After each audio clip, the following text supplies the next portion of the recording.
We're live-ish. Ish. Possibly. You know. Oh, it's live? Sort of. Yeah, I've got the notification. Hey guys. Hey guys, I'm Daniel. We're in the beginning of streaming. If you're with us already, then you're impeccable because it says 0 viewers. This is for the people who are watching it later. This is for those of you watching it later. What we're going to do is we're going to take a lot of questions. We're going to answer a lot of questions. We're going to talk about theories. We're going to talk about theories. We're going to talk about what we think is going to happen and how we feel about what did happen on The Dragon and the Wolf, Season 7, Episode 7 of Game of Thrones. I'm here with the lovely Miss Cynthia Joyce Newcastle. Hi. The lovely Mr. Ben CHAUSSEE. Hello. And then Christina Fiala and Josh Radosevich are going to be in and out. They're around. And, hey, whoever joined us, what's up? How are you? Feel free to live chat with us. We're excited to hear what you think. And, what's up? Oh my gosh. Hey, where do we start? How are you? Where do we start? We're live. Where do we start from the episode? I guess the beginning. Let's just go through. I don't know. Oh my How gosh. should we unpack this thing? Oh my gosh. I can't even comprehend all of it right now because so much happened. So much did happen. Oh man. What's at the forefront of your mind? Well, the big, What are you guys doing there? I guess we didn't expect, I mean, it would have fit perfectly, and it did fit perfectly, because Sam and Bran exchanged notes about John's parentage. Uh-huh. Introduce yourself. So that went well. You that look went here. better than You look expected. Yeah. But other stuff did not go as planned. Right. Like the Cersei, the meeting at King's Landing in the Dragon Pit. Mm-hmm. I'm Tina. Yeah. It's me, Jack. What's up, Jack? What's up, Jack? You were in the last one, What's right? happening, man? I know we had a Jack in the last Yeah, stream. Jack's my friend. He lives in Scottsdale. Oh, what's up, Jack? What did you think of the episode? I'm out of frame, but I'm still here. Hey, Jack. Hey Jack, can I just say that your initials are the same as James Franco? Does that make you feel cool? Because it should. He's a very talented person. Very talented Yes. and good-looking person. Yes. Well, let's hop into it, you guys. We got Dan kind of running around here for a second. Yeah. I suppose we'll wait for him to jump into the big stuff. But wow, we had a lot of things happen in that episode. Oh yeah, so much information. I mean, we have Littlefinger's dead. That was something. Littlefinger's So death we'll, was we'll great. get more in depth about that later. About the things that led up to that. I'm just so excited The wall came tumbling down. Yeah. We have a lot that happened. Jon and Daenerys finally did it. That was like, Oh, man. The best. We've all been asking when they're going to fuck. oh yeah, we've all been Right. wondering that. Right, Yeah, I and think they did, that's- and we saw it. And they That was did. exciting. Can we talk about, before we go any further, the cat? Yes. I was hoping someone would. Oh my would point that out. gosh! Cat, trash Look cat. at that chart! That's Oh man, the you're on trash TV. cat. That's Look one at of the their Trash chart. Cat official. Yep. Look at their Char. Char, you're like a dragon. That's Jack right. is heading to Buffalo Wild Wings. All right, Jack. That's Oh, All right, cool. man. Good to see you. Bye. Yeah, good to see you. We'll talk about it another time, bro. Oh, that's a great tradition, dude. Yeah, like, B-dubs. B-dubs. So I got a lot to talk about. I think we all do. That was a fantastic wrap up, as predicted by most people. It wasn't going to be action heavy because obviously episode 6 was intensely action heavy. This one was more conversations in fancy rooms, just like Game of Thrones is. Yep. It's the histories of Westeros, and a lot of shit happened, a lot of betrayals, a lot of crisscrosses. I say we talk about Littlefinger first. Yeah. By the way, spoilers, if you're just tuning in or you're tuning in and out, there will be spoilers for the episode. This is a reaction and theories episode, so don't of Trashcast, so don't tag along unless you've seen it. Yep. Or unless you're comfortable with spoilers. Littlefinger ate it. Yes. Yeah, he ate it like a big pigeon pie. I definitely didn't see it Sansa coming. ate him like a lemon cake. Oh Yeah. yeah. Yeah. And it's I think it's not a poetic ending for Littlefinger, who I wanted to have a poetic ending, but the poetry of the character is in what he does to the characters of the Starks, what he says for them, because we've seen him come against many families. He went against the Arryns, he went against the Lannisters, he's even handled Targaryens lightly in the past, and every one of them he's left a little worse for the wear. Then he comes against the Starks, and just like that Ned Stark quote that Sansa says, the lone wolf will die and the pack survives. And it's really cool to see what he says about the Starks by pulling his schemes on them and it not working. Yep, I agree.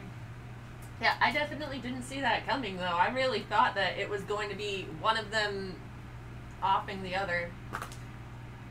I did not think that was going to happen. I thought that Littlefinger would get it, yeah. Yeah. Really? Yeah, yeah. You thought Littlefinger would be alright? No, would get killed. Oh. Yeah. Killed. I figured once he started being really heavy in the Stark arc that I don't know, he couldn't last much longer because he's not going to... His whole game is ending up on the Iron Throne, and he's not going to anymore. There's only a season left, and there's too many contenders, and it's just like... I don't know, it felt like his time was limited. Mm-hmm. Well, yeah. I feel like he was like backing himself into a corner because he started out like with the Lannisters, and he left the Lannisters. The Lannisters know he's no longer on their side. He went to the Arryns, and he left the Arryns. He went to the Starks. Well, he's technically still aligned with the Arryns. Yeah, that's true. Or was. But like, and he's like loaning himself to the Starks. But then he was even trying to get like Sansa to betray Jon, who was going and trying to make an alliance with Daenerys. So he's not on Daenerys' side. He's not on the Lannisters' side. No. He's on the Starks' side. And we all know the Starks aren't, like, going for the throne. I still believe exactly what he told Sansa. I believe that his end game is the Iron Throne, and with a preference towards sitting it with Sansa. With Sansa herself. With Sansa herself. If you're coming in, feel free to tell us what you think. Feel free to ask us any questions. We're here to interact with you. Posting this to Facebook right now. All right. So say what's up. Say hi. I definitely think Cersei's bluffing with her pregnancy because she used it to manipulate Tyrion. Yeah. And you could say there was an attempt to manipulate Jaime with it from the start. It could be a Jaime manipulation too. Definitely. Oh yeah. She could be bluffing. I don't know. Let us know what you think. She seems brought back into the fold as far as caring about anything at all, but her being unauthentic about helping the realm and some other things indicate that she still lacks that detachment from the world that she gets when her kids are gone. So I don't know. Josh says dragons even bigger. I don't know. Are they bigger? What's that? What? Our buddy and her husband, Josh Radosevich, he was taking notes. He says dragons even bigger. Dragons even bigger. So if you're watching at home, maybe just they're remember, growing. Josh thinks they're bigger. They could be bigger. They could be. Maybe they are. Maybe they're growing. Aegon Targaryen. Yeah. Oh God. The name of the first Targaryen that anyone knows. Well, in the histories, the it goes Conqueror, back further. Aegon the Conqueror. Oh, Okay. Aegon the Conqueror. He's named after Aegon the Conqueror. Jon Snow is named after Aegon the Conqueror. What's Jon Snow's actual first name then? Aegon. There's Aegon. also a bunch of fucking famous Aegons. You gotta get in and project if you want to Yeah, talk. man. Come on. Okay, so Project. no joke. There's a whole side story in Game of Thrones, or in the Sit next Song to your of wife. Ice and Fire. Yeah. There's a whole side story, short stories written by George R.R. Martin about this guy named Aegon and his buddy, and they're like this hedge knight duo. And Aegon's nickname is Egg. Yeah, Duncan. The stories Duncan are called the Tall. Duncan Egg stories. Dunk is Duncan the Tall, who was a member of the Kingsguard. Aegon is Aegon Targaryen, the last living Aegon Targaryen that we know of, correct? Yeah. the last living Aegon Targaryen. He ended up ruling for a bit, and that Aegon is actually Egg, that Maester Aemon of Castle Black and the Night's Watch was calling for when he was like dying and hallucinating. He was calling for that Aegon Targaryen. Was he okay? Was the guy who was dying the one who married Lyanna? Nope, that is a different Maester. No. Yeah. But we've got as much proof as we'll ever get. Jon is Rhaegar and Lyanna's son. That's the biggest. He's legitimate heir. Hard to call revelation, but that is the revelation. He's the legitimate heir to the throne, and that could end up being a note, barely a side note, because he's hooking up with Dany. He might marry Dany. He's already pledged fealty to Dany. Who cares if he marries Daenerys? You know, it shouldn't be a big deal. But if you watched after the episode, Dan and Dave are saying that it will be a big deal. They're saying what we. So who's going to make a big deal out of it, though? Yeah. Daenerys or Jon? John would make a big deal. John doesn't seem like the type to give an F. I don't think he cares about getting the Iron Throne. So it seems like Daenerys is going to make a fuss and be like, "Oh, you have heired my throne." I don't know. Yeah. No, literally, what could this be is the logical way it would play out. Be like, dude, you're the heir to the throne. He'd be like, well, I already made a promise. She's the queen who came across the lands. I bent my knee to her. She's the new ruler. That's just how it is. And she'd be like, whoa, whoa, whoa, no, my claim to this place is only legitimate because you didn't exist and now you do. And he's like, and I already bent the knee to you. Can we move on? We got something. That's what we would hope. That seems like what'll go down. She'll make a fuss out of it. Yeah. Jon won't be very worried about it at all. He's worried about Hey, surviving. Aiden, what's up? How are you? What's up, Aiden? Hey, will you, since you're willing to chat, will you tell us how our audio is? Yeah. Just curious, how's our audio? Does it sound all right? We got the level down there too. It looks pretty good. Looks pretty good. Yep. Our day's going all right. It's going good, Aiden. We're glad you're here, man. We're glad. I'm It's worried good to about see you. that, but it might be in the house somewhere. But thank you for asking. Yeah, it's going good, man. Pretty good so far. I suspect you didn't watch the episode. That's too bad. Yep. Aiden doesn't watch Game of Thrones. Aiden doesn't watch Game of Thrones. Is What? so great. Oh man, Game of Thrones is the best. He may someday, though. We talk about it enough, so it's. Well, let's We hope. may watch it. If you're tuning in, let us know what you think of the episode. Let us Yeah. know any theories you have, any questions you have. We're pretty adept at the world of Game of Thrones, just saying.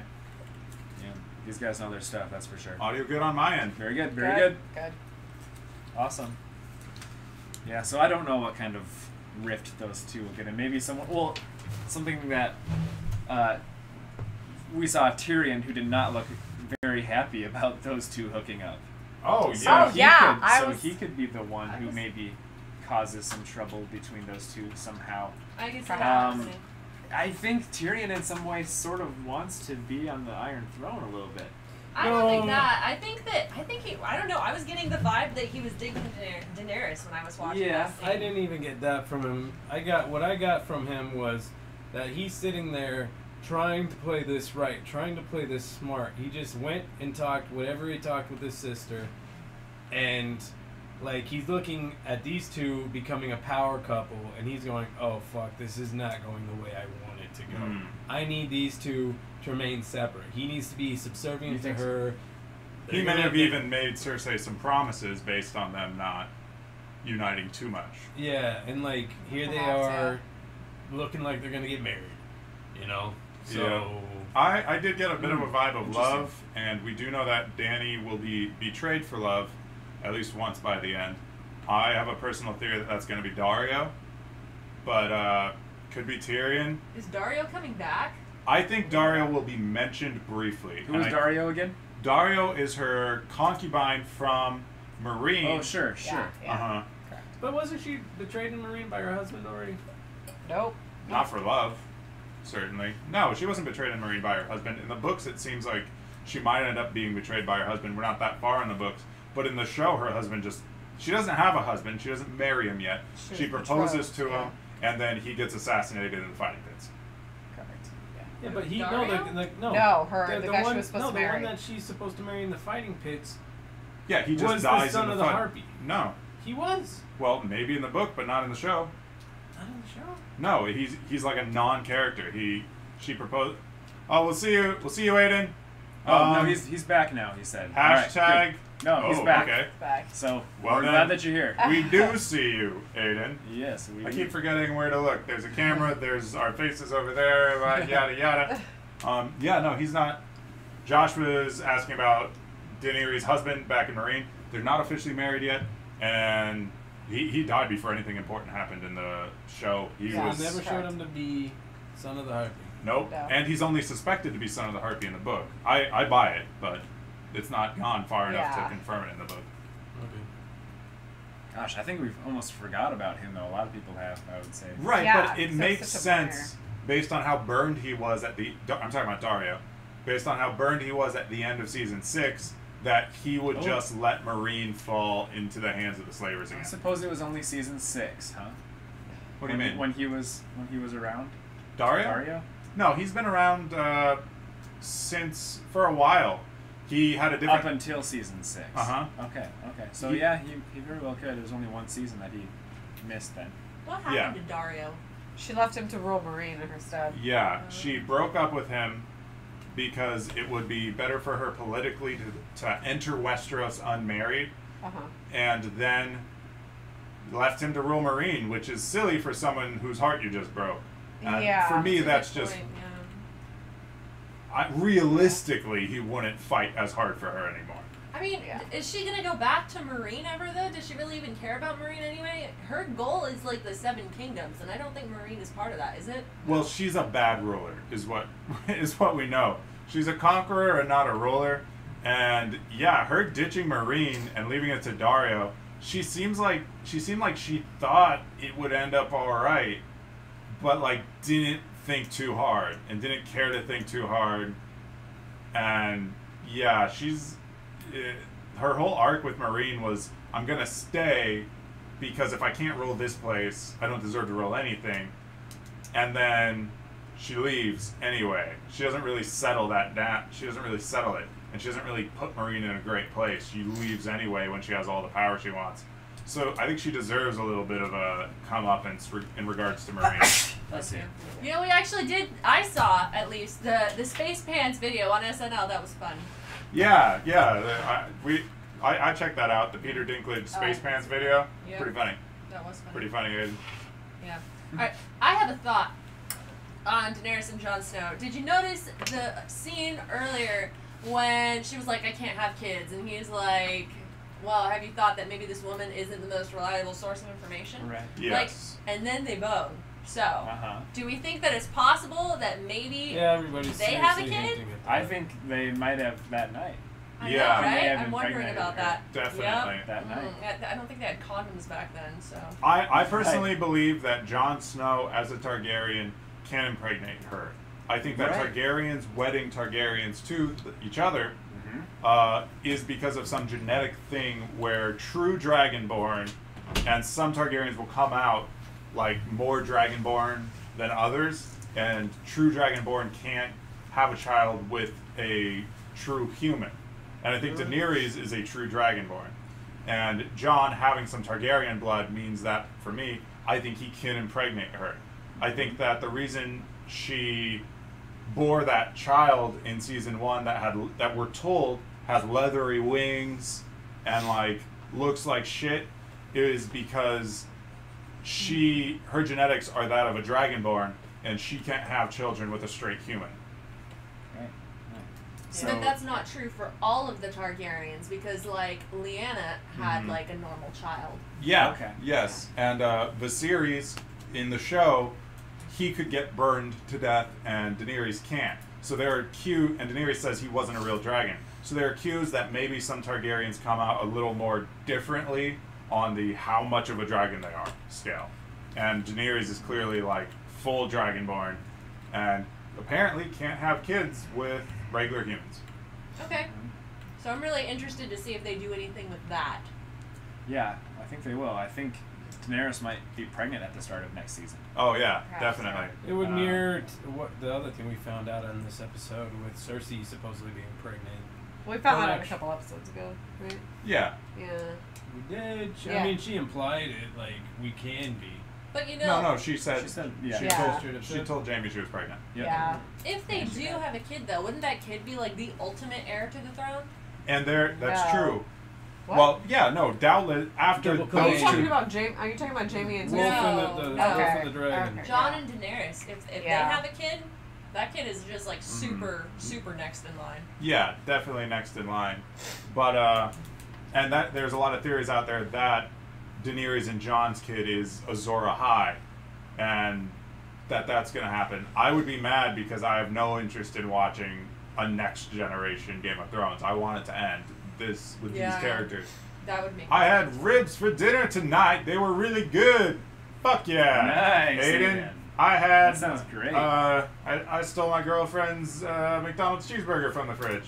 What you did? Aiden, can I ask you something? Do you know where my wallet is or where I could look for it? Because I'm struggling right now. It's very upsetting. Go start looking for it if you're that worried. No, we'll wait to see if he has any suggestions. If you're tuning in at all, Aiden's winning. Yeah, you know, with those comments. Let us know. And he doesn't even watch Game of Thrones. Yeah. Let us know what you think. Let us know if Yep. you have any thoughts or theories. You may have to sign in to the YouTube app to chat. It'll be at the bottom. And if Brett Conte's watching, just kidding. Nah, I'm not kidding because he's not watching. He commented on our last video. Anyway, so what are you guys most excited to see next season? I'm excited for Jon and Daenerys to have a baby. I want that to happen. I would be pissed if they had a baby next season. Like, I don't want them getting into new plot lines or new arcs. I want them, if they only have one season, 7 episodes left, they need to be moving forward and not introducing Daenerys and Jon's kid as the prince that was promised. Oh, they Or- definitely need to. Yeah, you understand. I'm still shipping Jon and Daenerys. I know they're related, but I really want them to end up I together. really do think that that's going to happen. Because it offers a legitimate option for them losing still. I mean, the way this has happened before in the series is a whole generation has basically been wiped out and their children have been fighting. Yeah, So- that's the series from the start. All the older people, Ned Stark, Tywin Lannister, they all died. You're right. I do not want to watch one season of rushing a just conceived baby into the world and then into adulthood and then leading the war for the Dawn Oh, no, a you generation after Jon and Daenerys die. That's not how No the, interest that's not in how that. the season would end. How it would end is everything's in ruin.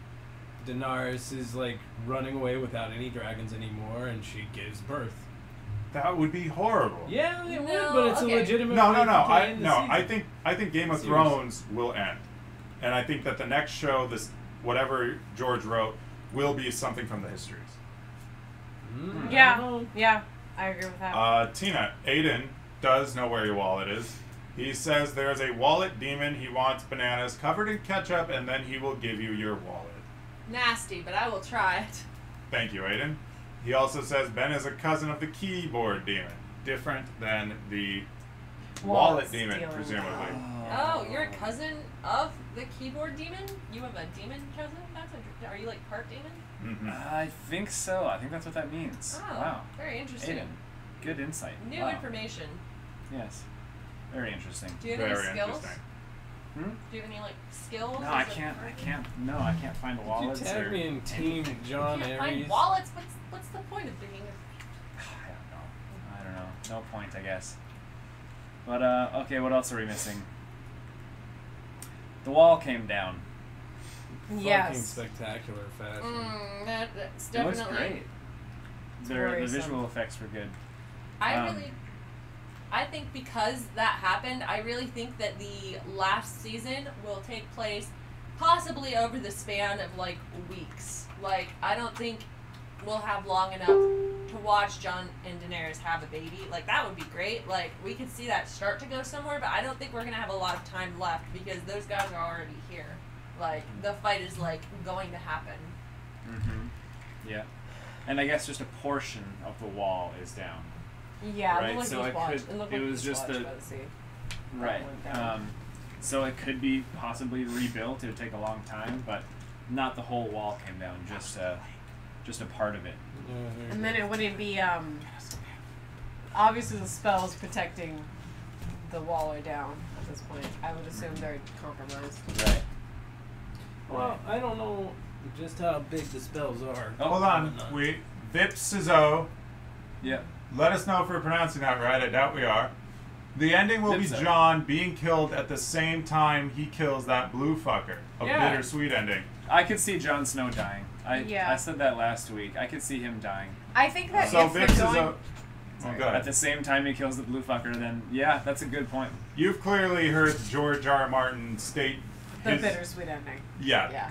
The only thing that he's revealed about the ending, as Vipsizo, I don't know if I'm saying that right, I assume has read, was George R. R. Martin has said the ending will be bittersweet. Yep. That would be a bittersweet ending. That would be feels very bittersweet. exactly what I'm saying would already happen. But that won't be. I'll disagree in that I don't think that'll be the ending. That seems like something that might happen to the second to last episode because we'll need some resolution after that if that is the case. Personally, I buy it. I haven't thought that far ahead as to whether or not I think that's what's going to happen, but I buy it. Yeah, I buy it too. The conversation that John had with one of the red guys, I can't remember his name, with the fire. They were talking last week about how... Beric Dondarrion. Yeah, they were talking last week about how it could be they might have to just kind of sacrifice themselves so everyone else can live on, and then John was like, I'm all right with that. So that's one of the things that led me to believe that he might sacrifice himself. Well, It'd be cool to see him take down the blue fucker too, though. the one thing, like, John has sacrificed himself, and watching that again would be odd, Yeah. but he is the closest to a protagonist that we have right now, and I think that his ending particularly will be bittersweet, though I don't know if it'll be death, because for him, death isn't the worst thing at this point. That's why I was going to interject and say that I think that if Daenerys is pregnant, it'll result in him sacrificing Daenerys / the baby. Like, for instance, if he is Lightbringer, he would have to kill the woman that he loves. Yeah, Or to and, bring that in. well, he's not Lightbringer. Lightbringer is prophesied to be a sword. There are Yeah, theories. if he was the prince that was promised. Then he might create Lightbringer by killing the woman he loves, in this case Daenerys. And yes, Aiden. Aiden says Ben had a keyboard demon in his last live stream. Oh, All the didn't. keyboard demon did was press 1 over. Oh yeah, that's right. Yeah. Over. Remember that? I figured that was an inside joke. Yeah. Oh, okay. I see what you mean. Yeah. Hey, that was pretty bad. 1. 1111111. Was it you, Aiden? Did you change your name to? Oh, I think he hacked my mainframe. Oh. Oh What? my gosh, again. Sounds like a Star Wars reference. Hacked Yeah. my mainframe. If you're just joining us, feel free to say what's up. Let us know what you thought of the Woo, episode. 6 people. Are any of you 6 my people? Are you any of you Tina's people? Are any of you Could my be. people? Say something if you are. Hi. But no matter what, tell us what you thought. Ask us any questions. Tell us any theories you have. We'll comment upon them. And stay frosty. Yeah. Winter's here. Winter is Winter here. is here. The wall came down. That was big.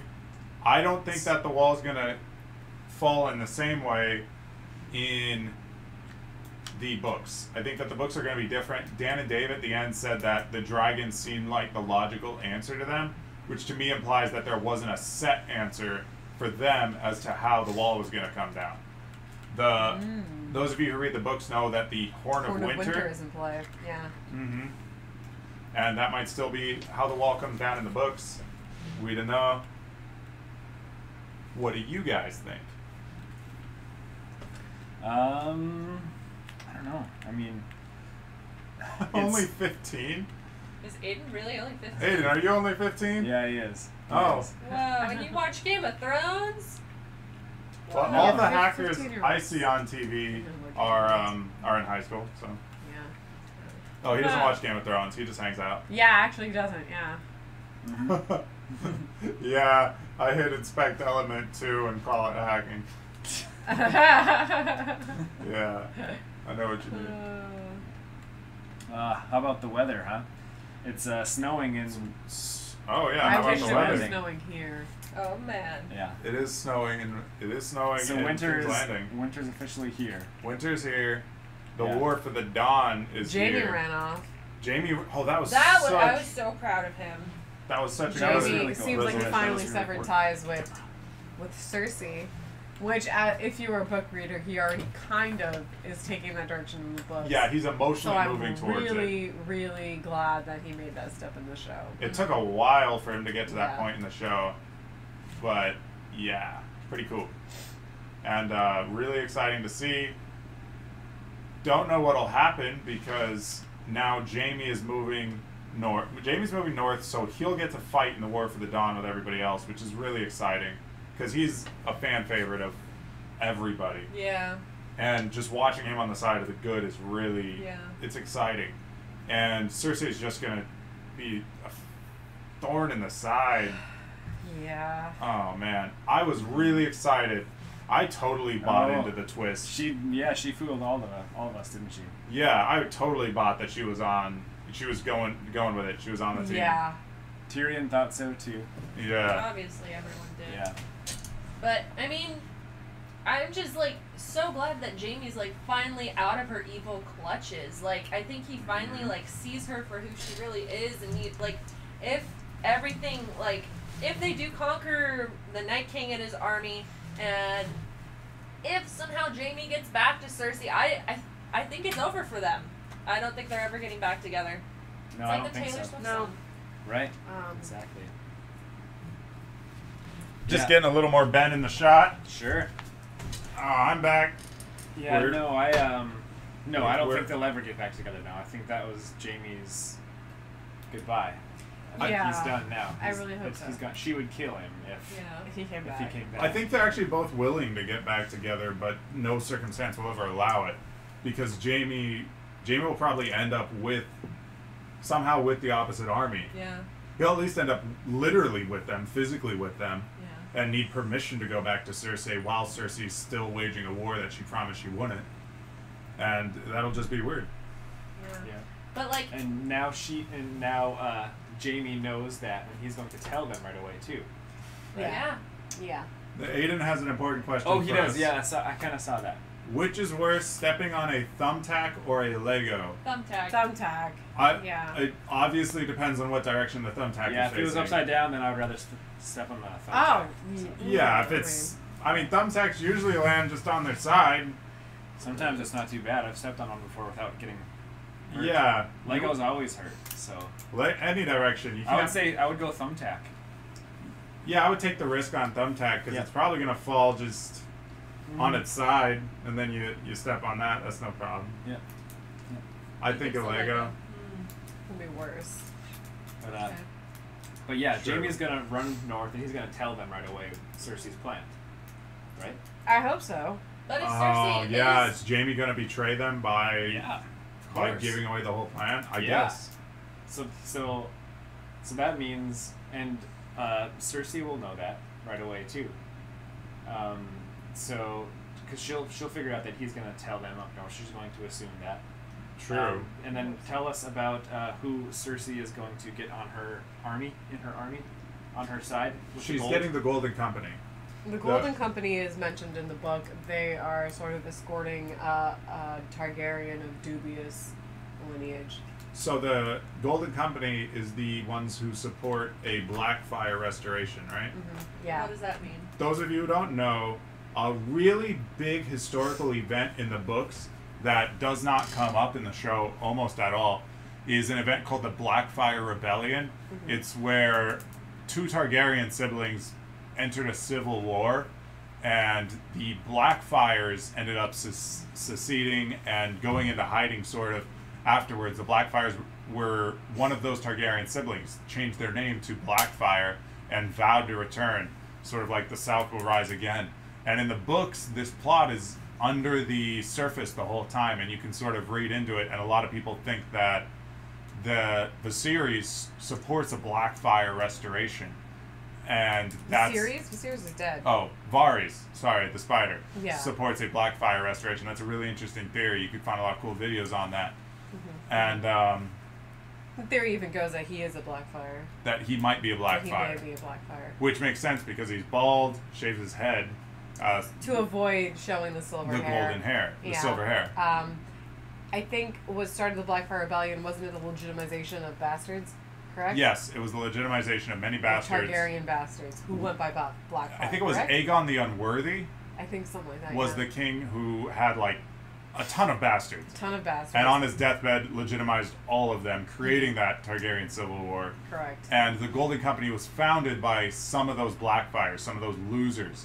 So the Golden Company sort of has this history of promising to support a Blackfire restoration. People think they will come into the fray in the books, supporting a Blackfire restoration, but in the show it seems like they're going to be brought in totally unrelated just to help Cersei. Yeah. No Blackfire reboot. Did you know that Doritos were invented at Disneyland? No. I did not Tina? either. I did Nope. not know that, no. Frito-Lay had a restaurant there, and the guy who bought the salsa taught them how to make them. Wow. So, if you're watching this later, at least you learned something about the real world and not just Westeros history. Right. So that's some hot real history coming in. Thank you, Aiden Fight. Thank In you, the Aiden chat. Fight. Slamming it. We like it. If anybody else has any other theories, please let us know in the chat and let us know what you thought about the episode. Any thoughts, theories, feelings? Yeah. It was How did it make you feel? man. You owe me a burger. Shut the fuck up. Those of you just tuning in, someone alleged that I ate Cynthia's burger from the fridge. And I think that there's was been a you sort who of alleged civil that. war. You said It doesn't that. matter who said it. It doesn't matter. Let's not point You threw fingers. yourself under the bus there. There's no buses afoot. Anyway, so what did you feel? What did I feel? Oh, God. I don't know. Littlefinger dying was a really big impact. Really Oh, satisfying. Oh, yeah. Yeah, and then Arya was the one that did it too. Which Yeah. was great. Just- Oh, you know what we should talk about? I initially thought it was Arya, but we should talk about It's the same birthday as Hitler, 420. Same birthday as Hitler, Aiden. Yeah. Very interesting, ain't it? So the Hound said to the Mountain, "You know what's coming for you." Yep. For me, that's You know who's coming for you. who's coming for you, and you've known it all along. I first watched through, I thought it was Arya, but when they showed it again after the credits, he said, "You've known it all along." There's a pretty slim chance that the Mountain had some prophecy or something that Arya was Yeah. coming for him. So something's coming for the Mountain. I thought it would be. I thought it was reference to himself. Yeah, that's I what I thought thought he was too. implying that he was coming for him. Uh-huh. Really? He's known it since he was a kid. The Hound? Yeah. Getting revenge on him. That Yeah. would be great. Yeah. I thought that was the implication. Yeah. For me, I thought it was them sidestepping Clegane Bowl, and them saying, "Oh, there's something else that kills the Mountain. Quit worrying about Clegane Bowl." I thought it was hinting at directly Clegane Bowl, because the way he said it implied, you've known it all along. Who else would he have known? You've known it wanted all vengeance along. on I thought his there whole was some life. kind of fucking No, I think- prophecy. Because you've known it all along. I mean, you would think that would cover years' time. Oh, Right. So, I mean, who else would it be besides him? I thought it was just a mystery. I thought they were just popping up another I think mystery. it would be the Hound that Yeah. those two would go at it. That would be exciting. We all one want of them, Clegane Bowl. One of them will die, right? Yeah. Oh, one or both, for sure. Vulnerable, Yeah. Yeah. I do. Oh man! Until they said that, I believed that the Hound would end the Mountain, for sure. But after them saying that, I don't know. Both of these guys believe that it's furthering the theory that the Hound is going to fight the Mountain. Yeah.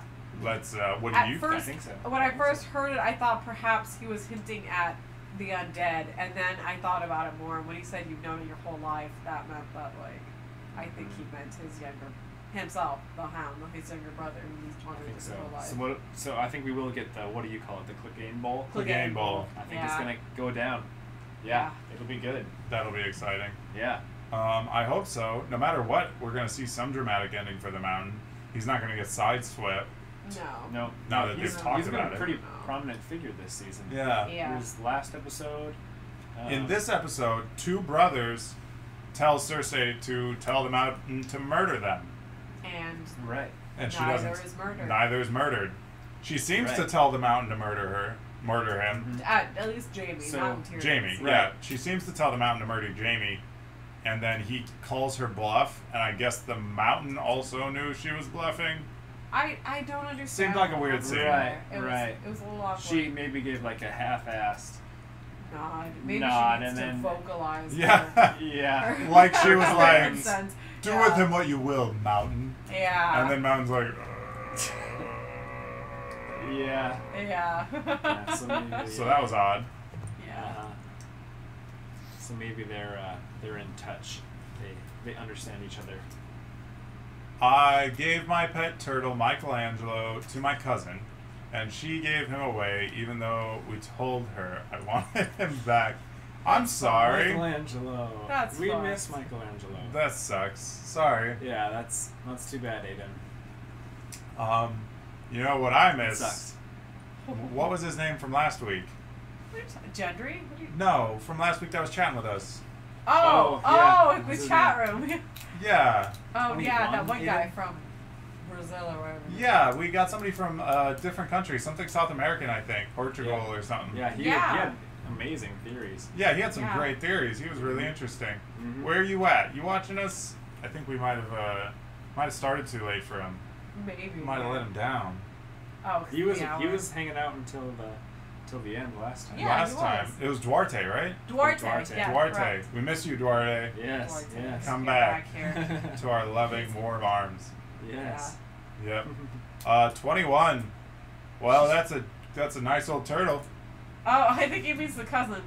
The turtle. Yeah. Or does he The mean cousin's turtle? the cousin's 21. Is the cousin or the turtle The 21? cousin is 21. She should have known better than to. Yeah, not to be a bitch. Are they possibly both To 21? Oh my god. Turtles. Some turtles live for a long time, depending Yeah. on Oh, the size turtles. of the turtle. Yeah, turtles live really long. Big turtles. They can make it till 21. Mm-hmm. Yeah.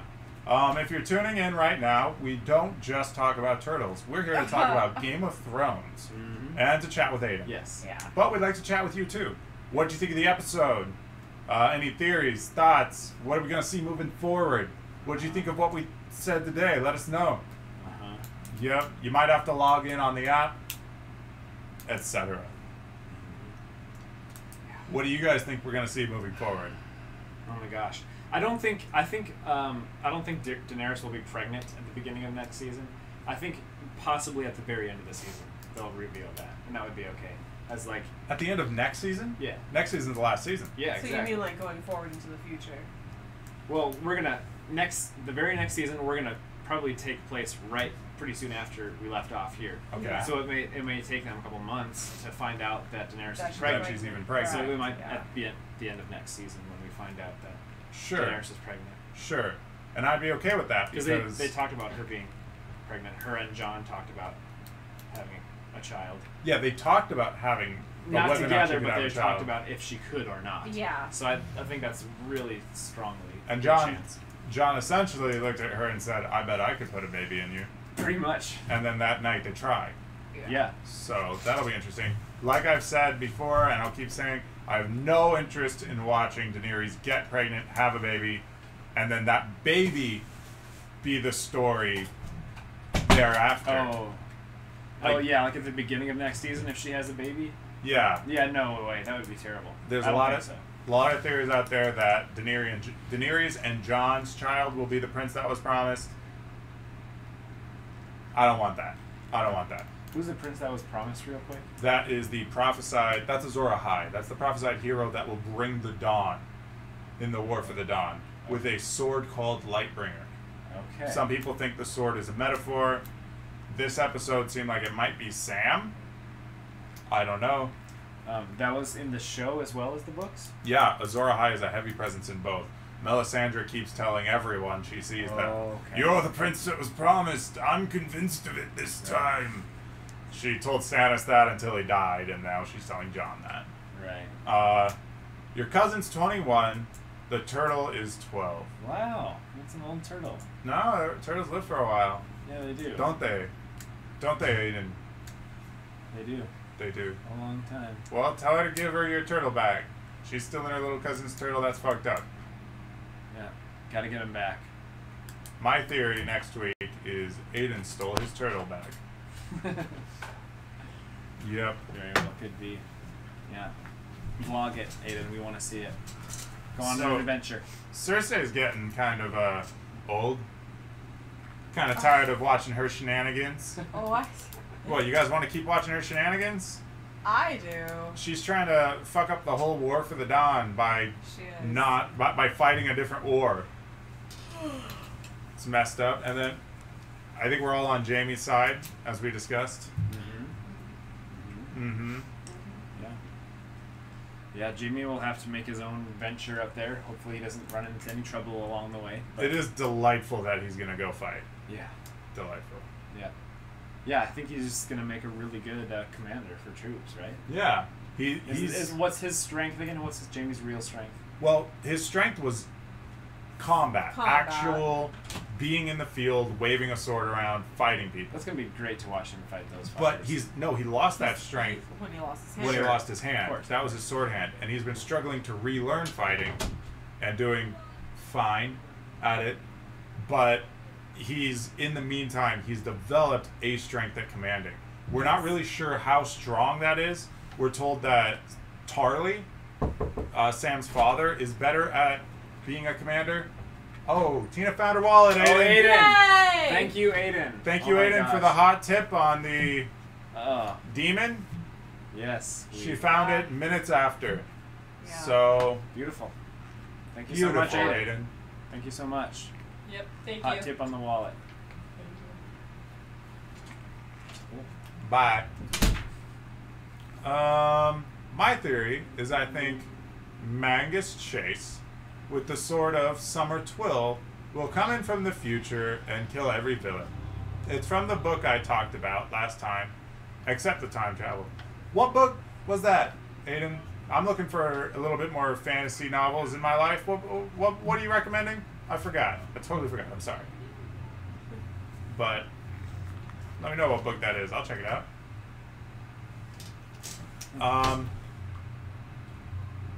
The Mangus Chase. Mangus Chase. That's Magnus Chase. Well, we should check that out. I'm looking for more fantasy books. Thanks for the recommendation. 5 watching now. 5 of you out there that don't want to tell us your theories, your feelings on Game of Thrones. Yep. If you're on the YouTube app, the chat is at the bottom. If you're on the website, it should just be right at the right. Let us know what you thought about the episode. Let us Anything know at your all? thoughts. Let us know your feelings and your theories. We're pretty good at this stuff. We can talk it out. These guys know a lot. I'm just here for the ride. We've read a lot of Game of Thrones, not just the books, but all those companions and what have yous. Yep. Yep. Yep. Yep. Really know your stuff. Yep. Mm-hmm. What else happened in that episode that we're missing? A lot of Theon? Oh yeah, Theon. Theon beat the shit out of somebody. Yeah, he's Killed okay. He's someone. finally. Did he kill him? Is that Yeah, dead? he kills him. Oh, he's He dead? kills him. Yep. Good for Theon. Cheyenne. Theon is. Good for Theon. Hey, Cheyenne! Woo! Cheyenne! Cheyenne's here! Yeah! What's up, Cheyenne? She says you should cosplay as Theon Greyjoy. You totally have the acting ability to pull off his dumb faces. It wouldn't be pulling off. That's just my face. I would love to cosplay as Theon. That'd be cool. He doesn't have a distinct enough outfit, really, for people to know for sure that's who I'm being, though. You You'd would have need to to put the think of- sign of the Iron. Yeah, I Fist would need the with Kraken. Ironborn. the Kraken.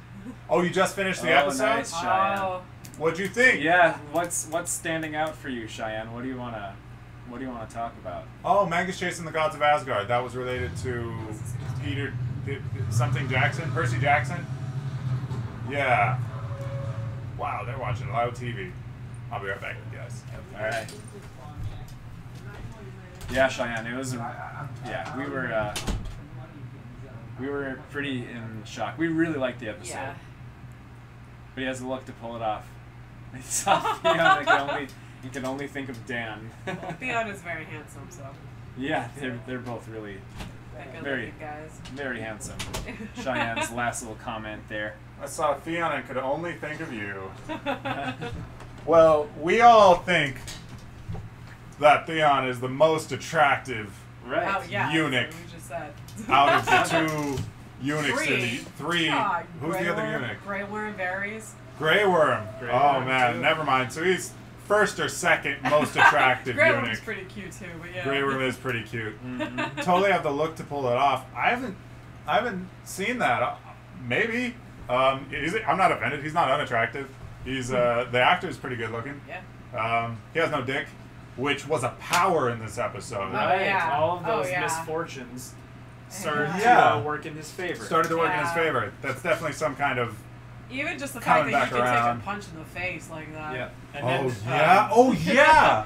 Just him getting the shit beat out of him is a result of Ramsey. That Yeah. he's And able to. then I didn't think the- of that. Then Yeah. the water, once he went into the ocean after he got beat up, cleansing himself of Yeah. all that being reborn again. Yeah. Oh You know, man, water. so that was sort of a rebirth scene for Theon. Yeah, I think so. Oh Definitely. man, That was no coincidence there at all. Yeah. Theon's definitely 'Cause- got an interesting arc. One of the most Very interesting. Yeah, arcs. because he just kept on getting pooped on Yeah. for so long. Like And basically his whole life. this is when 10. he takes command. Yeah. This is the right way, hopefully, because he's taken command before and done And done And shit. fucked up. Yeah. Yeah, definitely. Definitely. So yeah, it'll be really interesting to watch. I really Theon. hope he saves Yara. Cheyenne's got a theory. Oh, okay. Cheyenne Phillips has a theory. I read a theory that no one who committed incest can sit on the Iron Throne. So who could sit on the throne if that is the case? Well, Cersei currently has the throne, does she not? Cersei, maybe the theory. First off, Cersei commits incest all the time and sits the Iron Throne. So maybe the theory is that no one that committed incest can keep the Iron Throne. I don't know. Of course, the Targaryens committed incest all the time. Yes. Aegon definitely sat the throne till his death, and he married not one but two sisters. The theory is they die. They died. Well, He dies. yeah, everyone dies, and the Iron Throne inherently attracts Usurpers. and violence. Yeah. But very few Targaryens did live out their days until a natural death. Maybe the theory includes that those Targaryens that did live until a very old age didn't commit incest. In which case, well, incest babies have sat the Iron Throne and did die, so that's a bit of a support for the theory. Yeah. Joffrey, Tommen. Joffrey, Tommen. If it's none of them, if it's no one that's committed incest or is a birth of incest, obviously we know that Daenerys and Jon both now have just committed incest, coming in hot, some hot incest. Sansa is an option. Sansa wants the Iron Throne, and the fact that that's been set in the background rather than at the forefront, and rather not having her declared it means that it Yeah. could become something more. If she said it outright, it would be too much of a major plot point, but because they're planting it, it's possible that she could end up sitting the Iron Throne after some of the dust settles. Possibly. And that'd be really interesting. I love Sansa. I would not mind her sitting the Iron Throne. I'm still thinking about Tyrion. I'm trying to make sense of what his final look was. Yeah, Tyrion hasn't was- committed any incest. Right. Right. Yeah. But you just mean in general what? How's his like reaction to Jon Right. going into Daenerys' Right. room? Gosh, I don't know. I just felt like he felt maybe a little bit betrayed, or he didn't look happy about it. He didn't. Yeah. He definitely didn't look happy about it, even No. though he was the one who approached Dany to tell her, "Jon's been looking at you." Yeah. in the Yeah, hallway." and he seemed okay. about that. Tyrion's Yeah. acting like a burned wingman that actually wanted to get Yeah. with Daenerys. It was definitely an interesting look. What do you think, Cheyenne? Does Tyrion want to bang Daenerys, or is he worried that it's going to fall apart because of all that? I think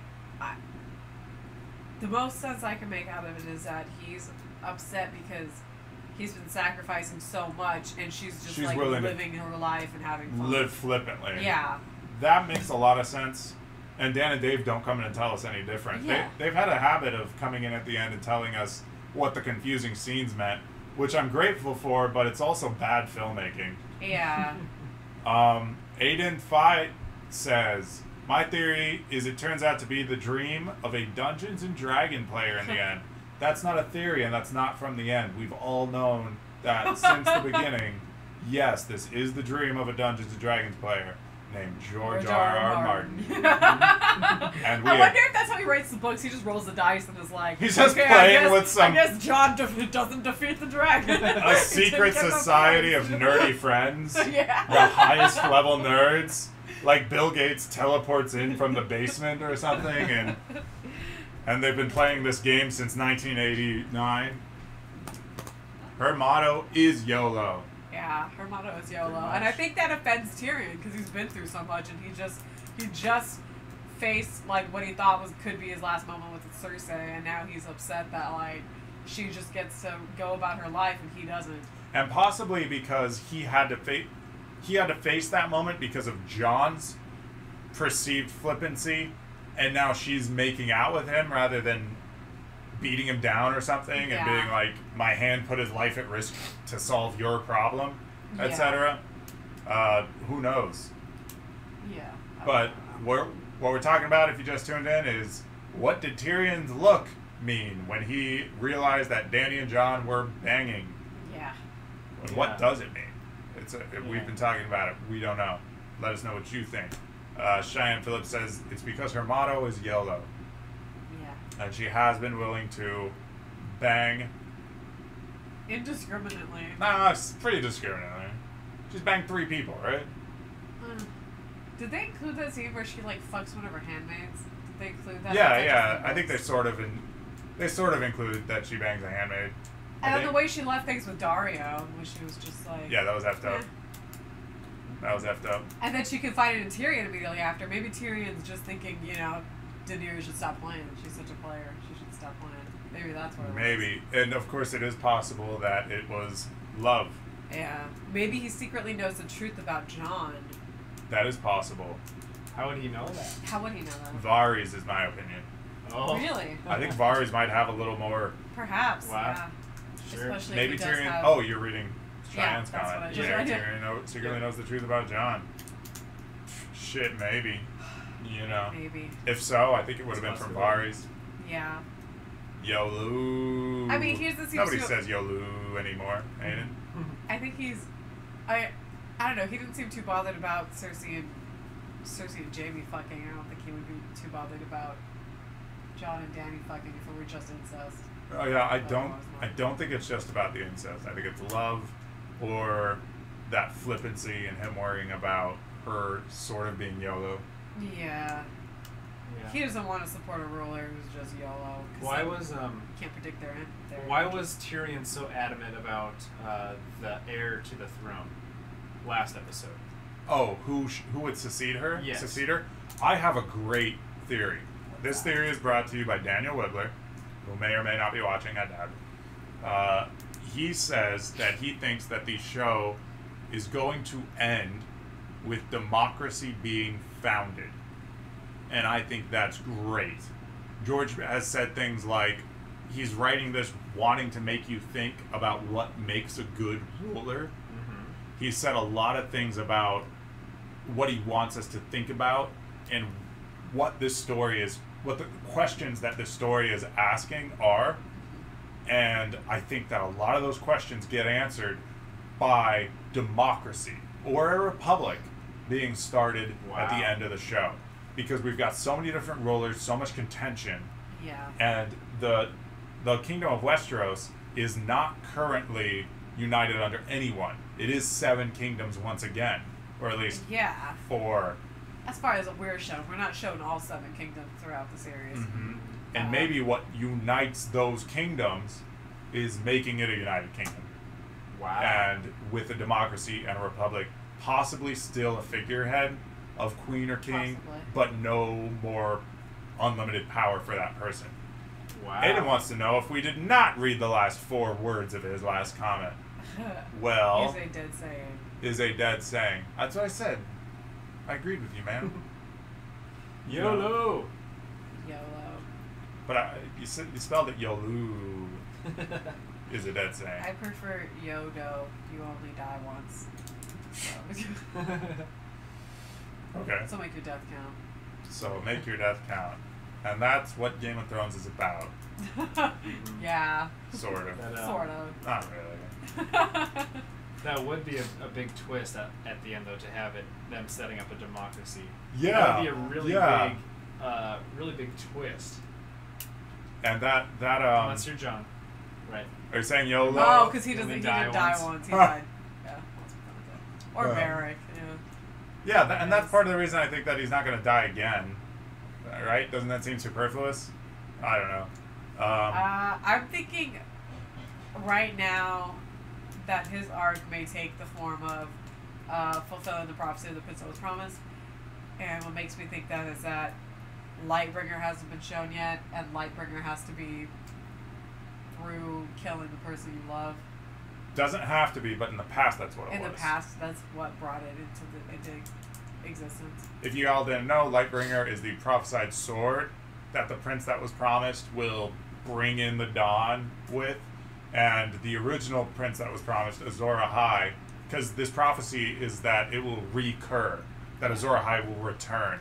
And Azor Ahai, the first time to make Lightbringer, realized that what he had to do was plunge his sword after he was done making it into the heart of his wife and pull it out. So there's a lot of theories about how that sword's going to come back into play, and will there have to be a heavy sacrifice to bring it back into play. And I mean, it's one of the things that makes this show great, is wondering shit like that. Jon Snow versus Deadpool. I mean, you can't compare those fictions. Jon Snow needs a priest to resurrect, and like 2 days alone in a chamber. You know, Deadpool just resurrects, period. Could you make 2 Deadpools by cutting him in half? That's a question that hasn't been answered yet. Right? Wow. Cut him in half. Sword of Summer from Magnus Chase. Holy shit, it literally means the Sword of Summer. Yeah, Lightbringer, and it's to stop the winter. Yeah. Yeah. Sword of Summer. Wow, that's really interesting. I will have to check out Magnus Chase. That's pretty cool. Magnus Chase. I keep saying it wrong. What's that other word I say wrong all the time?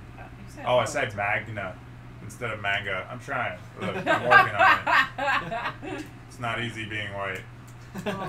So much pressure to be bright. I'm just kidding. That's an Arrested Development reference. I'm not that racist. So anyway. So what else from the episode? What's up, gang? What about how you feeling out there? There's one of you that isn't talking. What about the... Might be me. I don't know if how it counts who's watching. I don't know if that I haven't pulled up. Shit. For watching. How are you doing, new guy? What'd you think of the episode? Or what do you think of the next episodes? What's good? What's coming up? Yeah. Who would win, Jon Snow or Deadpool? I think we shut down any question that'd be Jon Snow. But. Say mango. Mango? I say mango, right? Oh, wait. Because my problem with manga is that I've seen it spelled way more than I've heard it said. Mango, I've heard it said my whole life. I know how to say mango. Manga. Anyway, so we're talking Game of Thrones. Game of Thrones. A Song of Ice and Fire. A lot of theories out there. Who do you think Azor Ahai is? Who do you think Lightbringer is? Or is it a sword like it's actually supposed to be? Is it a metaphor? Is it a sword? Is it a metaphor?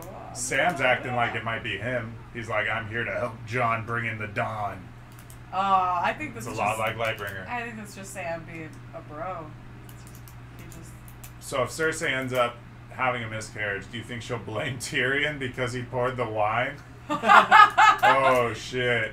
I was thinking that too. She didn't drink, did she? No, she didn't drink. Oh, so that's probably how he figured it out, right? Yep. And she put her hand on her stomach. She deliberately she wanted him to did that. think it. She deliberately did that, yeah. I don't think she'll blame him because A, she wasn't drinking it, which might be a cue to us. At least not on screen. That might be a cue to us that she's like for real pregnant, in case we were wondering. Or it's possible that they don't know that alcohol causes pregnancy problems. And that's a question because back in the medieval times they didn't know that. Yeah. But also George R. R. Martin has said specifically that the one thing he's made far advanced in the time period and not true to the time period of medieval times is medicine. Because he didn't want to have to deal with infections and all these things that killed people by the thousand back in the day. He wanted to write a story without worrying about that. Yeah. So he just made the medicine about like circa 1912, approximately. Yeah, and that's why you've got things like, what's the name of opium there? Oh, Dream wine or Milk something? of the Poppy. Milk of the Poppy. They have like opiates, and they have. And they have a moon tea to get rid of the morning after pill, basically. Yeah, they have a morning after pill called moon tea, Yeah. which is great. Good for them.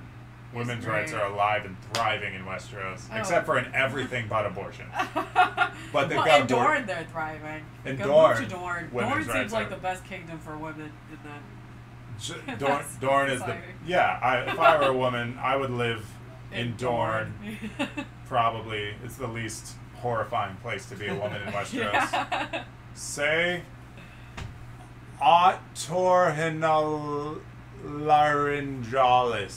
otorhinolaryngologist. I'd what it means. I'd what it means either, friend. What does it mean? What is that? Is that a real word, or you yanking my dick right now? What you say, babe? Or dang autocorrect. So what's the word you were trying to get me to say? Well, before autocorrected, otorhinolaryngologist. I think the autocorrect was referencing to I his Oh. mind. I So, I don't know. it means. Yeah, sure. But Aiden, super big thanks for being in the chat and Yeah. Yeah, thanks. telling us your theories about the About show and just everything Just else. everything. everything. Our theories about Thumbtacks and Legos. thumbtacks, Legos, Jon Snow, Deadpool, Yep. etc. It's been good having you here, man. Happy you're here. We are talking Game of Thrones. Like I said, feel free to have comments, talk to us, tell us what you think, theories. We are pretty serious fans. We do read we've all read the books. She and I have read the backstories, a lot of the world of Ice and Fire, Dunk and Egg, Ice Dragon. We've read a lot of George R. R. Martin books. We're pretty informed. Definitely. Yep. So let us know what you think. Mm-hmm. But what do you guys think? Oh, Aidan Gillen was great. The actor who plays Baelish. Oh, Aidan Gillen. Oh yeah, He that was nailed that. Yeah, that ending scene. Right, he was just shocked Yeah. when he first heard that. He was just. And he went through everything, like bargaining and then pleading and then just like. Yeah. At He first he took was in everything. denial. Yeah.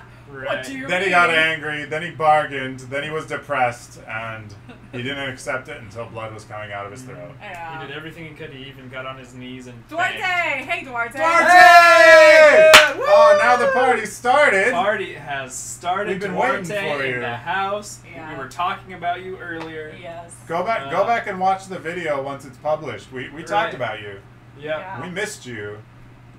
I'm coming here later, I'm still seeing it. Oh, Duarte. Oh, okay. Okay, man. You're in for a treat. Thanks for checking in. It's a great episode. You're in for a treat. Don't watch. You ship Jamie and Brett. I ship Brienne and Tormund, personally. Oh man, I ship Jamie and Tormund. Jamie and Tormund? Oh, Yeah, that'd be definitely. nice. Jamie and Brian together. Oh my god. Jamie and Brian. I shipped them too in the books, but then in the show, Tormund came along. And just seemed more Jamie and nice. Brian is the most interesting and intriguing, like, romantic relationship in the series, I think. Can we say it's romantic? Yeah, I They do think definitely- they're romantically attracted When to They each have other. a were in vibe, the, yeah. When they were in the hot tub together. I think that's when it started, but I You think extended that it beyond wasn't. that. It started non-physically, Yeah. and that's what makes it one of the most intriguing relationships to me. Is they're not interested in. Oh, bye, Duarte. We'll see you, man. And fuck the mountain. Yes. fuck the mountain. I would. Ah. Bye, man. See ya. See you later. Yeah, I think that that's the most interesting romantic relationship is Jamie and Brian, and because they started off non-romantically, Yes. but there's something about, I mean, in the real world, having a physical attraction is just going to be so much nicer. Like, knowing that you're lustful towards each other is going to help a relationship a lot more than respect, which is what the romance of Jamie and Brian is built off of. Yeah, I was wondering that too, Cheyenne. Do you think Tormund is okay? I hope so. Oh God. I hope so as well because they never got back to Tormund. I feel like if he died, they wouldn't leave that off-screen death. Yeah. So I because think he's such an important character. So I think we'll see Tormund again, given the 411 to Jon or probably Jon, but whoever's at Winterfell at the time will receive an update from Tormund. I think Tormund's going to somehow get away ahead of the White Army and let them know the wall's down. It's over. They're in Westeros proper. Yeah. And so I think we'll see Tormund again because, like she said, that's too important of a death to be left off screen. We'd want to mourn him. Yeah. Right. Ornithologist is a car noise and throat surgeon. Ear, nose, and throat surgeon. Oh, ear. You said I read car noise. Ear, nose, and throat The surgeon. monitor's far away from us. The monitor's far away You from have to us. squint to see it. Well, that is a well-learned surgeon. It's a heck of a word. I would say. Heck of a guy. Ornithologist. Something that I just thought of is, so they just broke through the wall, right, and they're heading south. So that means we're going to have a battle, the first episode? Because, they're probably not very far away from I'm Winterfell. thinking that the Lords of the North are completely unprepared for this right now. I Yeah. think it's just going to be slaughter. It's going to be less of a battle. Really? I think we're going to see one complete slaughter really early, Well- first or second episode of a minor northern castle, but not a serious battle right away. And then Yeah. we'll send ravens to Winterfell. Mm-hmm. Yeah. They'll send then- ravens or Tormund will make it. And then where are the Starks gonna go? The Starks are staying in Winterfell. Winterfell is named that because that's where they took on. That's where the prince that was promised stopped winter last time. It's where winter Yes. fell. Yes. It's gonna happen again. At least maybe. they have Bran to warn them. You know, Bran's very selective about what he chooses to say Yeah. to people. Bran is way too convenient lately. Uh, It's not his knowledge that's bothering me anymore. It's his ignorance that's bothering me now. Yeah. He's not telling everyone things that he should know, and either he doesn't know them or he's just being a prick about it. Yeah. I mean, clearly there are limits to his knowledge. And also, he only reflects on those memories that he willingly wants to access. I don't think he's just gonna pick up on information that he's not digging for. But and so if he he's is not, watching. He is watching. Yeah. So he will warn them. That's Yeah. that's Right, true. That's true, Cheyenne. Didn't Bran when we went that very last scene when we went north, Bran was thinking, or he was wherever he was was warging Yeah. into the and ravens. then into the ravens, and that's so he knows that happened. Yeah. He knows that the wall fell. Yeah. So he is keeping an eye out. That's totally true, Cheyenne. Yeah. They've got a warning. They've got a warning guy about. Though, did he see the wall come down? I don't know. If he did see the wall come down, then Tormund will just show up and not give them any new information. Yeah. Mm-hmm. Except that he's alive. Except I made it. Yeah. Yeah. Hey, Brian. So, Real quick tangent. Aiden, do you guys watch anime? I've watched 3 animes. The last one I watched was Death Note. Then I watched the movie. These guys have a review, Trashcast review of Death Note. Coming out. It's not yeah, out we yet. have a review for Death Note. So Aiden just asked also how was Death Note, but Oh, I yeah. haven't seen it yet. Yeah, I really liked the anime, and the movie was alright. I didn't think it was bad. A lot of people thought it was like the worst movie ever, but I enjoyed it actually. So I would suggest checking out both if you're into anime. Yeah. Yep, definitely. I have not watched the Death Note anime or read the manga. I said it right that time. Yeah. But I liked the movie. I thought the soundtrack was really cool and the cinematography was cool and it drove forward. If I had read the manga or watched the anime, I probably would have hated it because even me, coming from not having consumed it at all before, thought it was super rushed. And it did feel really rushed. But, so it missed important plot points, it missed important perspectives, but just for what it was, missing all those things, and just watching one story, just what light's going through, I thought it was cool. I really liked it. So, anyway, Game of Thrones? Game of Thrones? Game of Thrones. Yeah. Or how are you? Or tell us how you are. Mm-hmm. We're here. If you had a son, what Game of Thrones character would you name him after? Daniel. There's definitely a character somewhere in that world named Daniel. Probably. Maybe Danny. Danny. Daenerys. Danny. Qyburn. I would name my son Qyburn. Qyburn's a good name. That's a dope name. So, We'll have a son together and figure out the answer to that. Right. What we're gonna name it. Right. Yeah, I would say John, but then I would never tell him that he was named after a Game of Thrones character. I would just call him John, and it would just be my own little secret. Just you're named after the billion people named John on this planet. Right. Yeah. What about you, Cheyenne? Yeah. What about you, Cheyenne? Huh? Coming You at could, us. You could name a pet after a Game of Thrones character too. Oh yeah, That's a lot. Varys. Varys. Varys. Fuck that. Only if it was a After you get tarantula. him neutered, It was a tarantula. or after you get your After I get my cat fixed, yeah. it'd be Varys. Oh, where is your fat cat? My fat cat. Oh, he's somewhere. He's man. around. I'll get him. We're gonna bring you the best cat. He's around. For viewing pleasure. This is Trash Cat. Trash oh, wait, Cat. no, Trash Cast. We got a beep. What was that? We got a beep. What was that? That probably meant we just hit 1 million subscribers. I doubt it. Cynthia, this one's for you. What is it? Oh, have you guys watched Full Metal Alchemist? Oh yeah, I have. I watched it a long time ago. It was really good.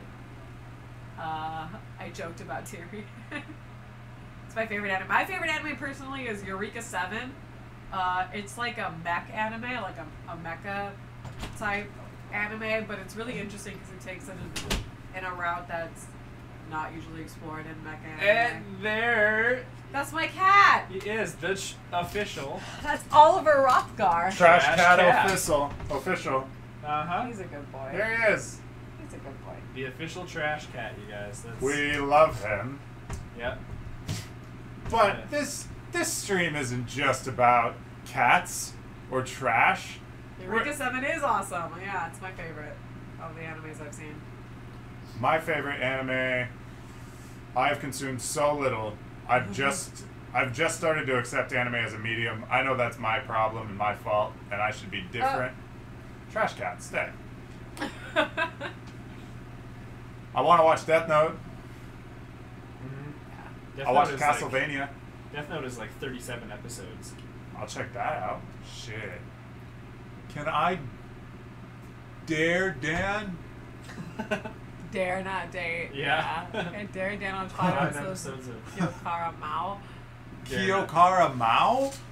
I've never heard of that. Shit, I'll watch it. I'll try to watch it. What's it available on? What streaming service? Because we got them all. Do you guys do? We have a lot of them. We have a lot, yeah. Hulu, Netflix, HBO, Amazon Prime, FX Now. You don't do Crunchyroll, do you? Crunchyroll. No, do you have to pay for That's an Crunchyroll? anime. No, I don't think so, do you? I think so. Yeah? Yeah. Really? I think it's like Oh. $8 a month or so. Oh man, Josh had Crunchyroll for a minute. I could see if he still has it. Kiss anime. Oh, okay. Oh, okay. Well, It's like a streaming service, or is it like where it links you to other streams? Something like that. Right. yeah, I get. It's probably a streaming service or something. Or can lend you the DVDs. Well, I'll let you know if I need to borrow them. I'll try Kiss Anime and Crunchyroll because my brother-in-law has that. I think. Well, I'll see if I need to. Thank you. Cool. Yeah. So we had 2 people hop on and then hop off. Hop off. It hurts because we had it. You know, it hurt less when we were at 4 and never hit 6. But oof, man, just that burn. We need to get Oliver back in frame. He's the money shot right there. Yeah. Move the chair over here. Get over here, Trash Cat. Boy. There's Good Trash Cat. boy. Who gets flushed down a toilet into an alternate world where he learns he is the Demon King. That's dope. Wow. Sounds dope. Wow. You got me. I'll check it out. Yeah, so what are you all up to? Anybody? No. Yeah, it looks like just hanging out with Cheyenne and Aiden and Hanging us. out I with think you we're all. the only the other person in the chat. But yeah, I almost want to watch that episode over again. Oh, me too, definitely. I want to rewatch the season right now. Oh yeah, let's rewatch all of it. Yeah. Start episode 1 right now. I want to watch it all come November when we got our own place. Yeah. Yeah. Then just like make it a better theater experience. Oh yeah. Get our own place and stuff. Trash Cat is fish. Because he all. is a cat. Oh, fish all because he is a cat. Get it? Because the cat likes to eat fish. Yeah. Oh. Trash Cat is the product of Cassie. Cassie? Cassie. Cassie misunderstood our name and thought it was Trash Cat. Yeah. Sansa and Arya totally pulled Right, off- yeah, we didn't get into that. Oh yeah, we didn't get into that. Sansa and Arya. How long were they conspiring, etc. Snapchat marketing. Snapchat marketing. Yep. How long were they conspiring against Baelish? We don't know. It doesn't really show us because you're right. She did pull it off. I did not see it coming. Yeah. It was pretty cool. Yeah. Arya with her Valyrian steel dagger slit in his throat. Yep. Aidan Gillen pulled off Aidan Gillen's the actor that plays Littlefinger, Baelish. He pulled it. Ow, he's scratching me now. Pulled off his role completely. It was great. Yeah. And cool to see, although it did feel like a placeholder plot. And the fact that they were just building up a twist over a whole season, Yeah. and the twist wasn't that big, it felt like a placeholder plot. But yeah, Sansa played the game for the first time. That was not the first time, but it was pretty cool. Pretty cool to see. Pretty cool. Mhm. Yeah. Yeah, she said that she was a slow learner, Slow but learner. but she's learning. But she does learn. Yep. Yeah, which may mean also that she may be learning that she doesn't need the Iron Throne. She doesn't need to be. I don't know. I think that lady. her desires grow, not shrank. Perhaps. Personally, And I don't know. She did get the scroll from John. Did you not? Or no? which one? Which scroll? Didn't she hear that he bent the knee? Yeah, she was talking to Oh, Baelish about that yeah. in the beginning, right? Yeah, but she's demonstrated that she's willing to stick together as a family before sacrificing things for her own gain. Right. Before sacrificing it, before sacrificing her relationship with her family for her own Yeah. gain. Yeah, I don't think there's any way that she could end up wanting the Iron Throne, or I don't know if it'll even be a thing. I don't know what's going to happen with her character. Yeah, we don't know. What do you think? Yeah, what's going to happen? Does with Sansa want the Iron Throne? What's going to happen if she's not making a play for How it? close will she get to it? Cheyenne Phillips brought up an interesting theory that anyone who's committed incest or is a child of incest can't sit the Iron Throne for long. Who would that leave? That would leave Sansa. I don't know if I buy that theory. It's just a theory that's going around the YouTubes. But Sansa is like the fifth option after all the incest havers. Do you think his death will have an impact on the rest of the world? He played a role in many of the deaths and even in events throughout Westeros. Well, the biggest thing that he really has an effect on right now is the Veil. Reach, the Veil, and not the Reach, the Veil. He calls himself Lord Paramount of the Veil in this episode. He refers to himself as that. He says, "As Lord Paramount of the Veil, I command you to take me back to it." And Yeah. Lord Royce is like, "No, he's actually not the Lord and Protector of the Veil. That is No, he is. no Robin Arryn is. Robin Arryn is a child right now. He's a minor. He can't. He's acting as protector over Robin Oh. Arryn because he married Lysa right before he killed Lysa. Possible. Here Because comes that remember boy. when he had the power to send the Knights of the Vale to the Battle of the Bastards, he was the one that did that. Yeah. No, but he had to influence Robin Arryn to make it happen, and we see that. We see him Yeah. physically telling Robin Arryn, "I think that we should send the Knights of the Vale out to Winterfell." Yes. I think she might not be thinking about taking it, but will end up wanting it in the end. I think she wants it right now. I think that's been teased a few times. Yeah. She said in this episode, she says, "Even if I did want the Iron Throne," and then she goes, "Huh," because she wants it. She said that this episode? Yeah, no, she said even if I that was what I wanted, Wow. something like that. Or it was either Yeah. this episode or in the previously on. I can't remember. Might have No, been the previous it on. was, I believe, the conversation she was having with Baelish. This episode. Yeah. Okay. I mean, but so much would have to happen for her to be in talks for it. Well, You know, not. because it would obviously go to Daenerys and Jon. Yeah. No, it would have to be like the world burning down and she's the leftover. Right. Yeah. It would have to be bad shit for Sansa to be. Maybe that's who when Tyrion is looking for someone to be the heir, The successor. the successor. Maybe that's who he's talking about. Yeah. Perhaps. True. Perhaps. Well, you got to think about it. Is the ending going to be? We're pretty much asking: is the ending going to be a twist or expected? Like, what's the most likely thing that's going to happen? Because we expect Daenerys or Jon, or Daenerys and Jon together, to end up on the Iron Throne. That's that's the answer that's at the forefront, the most likely answer. Yeah. If it's going to be a twist, the twist options are a character you don't expect or something else entirely you don't expect. Which is why I sort of believe that the answer is going to be democracy, and that democracy or a republic will be founded at the end of this. And I think Tyrion sort of teased that when he said, he didn't say who is going to succeed you. He said, what's going to keep your ideals in place Really? after you die? And then she Really? said, you're worried about the succession. Like, you want the throne. Right. But I don't think he does. I don't right? think he does. I don't think he does. I think he was authentically worried about the succession, and I think that scene is, in his mind, the first seeds of democracy beginning to bloom in the world, in that world ever. So I think that they're going to establish some sort of elected system.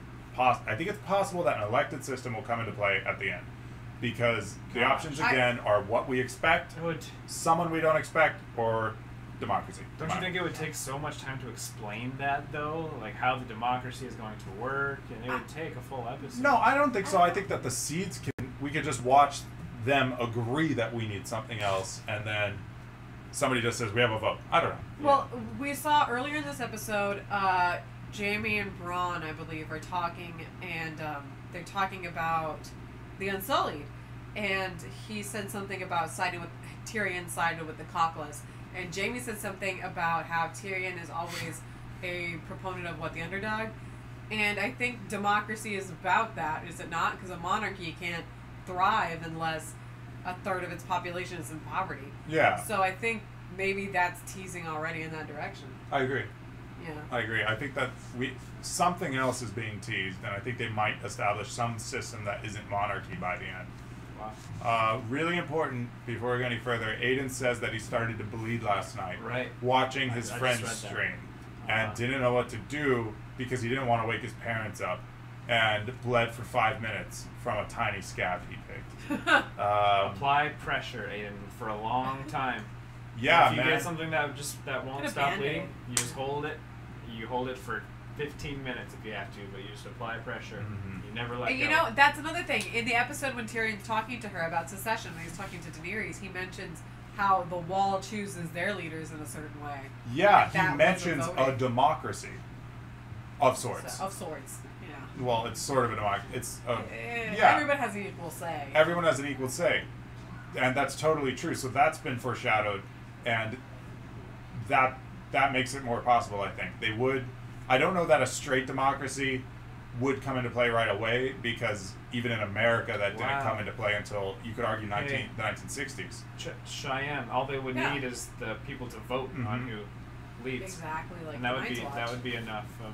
I think they would first and foremost establish something like early America or early Europe, where the democracy would be people of power or landholders in that world, or maybe even just the lords. Maybe a parliament of lords, like something like that. So I think that if we do see something else being established rather than a monarchy, it would be a modified democracy or a republic, possibly a member from every one of the 7 kingdoms votes on who's going to lead, but they'll establish something where the authority has checks and balances upon them. Now that you bring up that theory, I don't see how it could end any other way. Yeah, Actually. it seems like it's headed in that direction. Mm-hmm. You heard it here Based on- first, folks.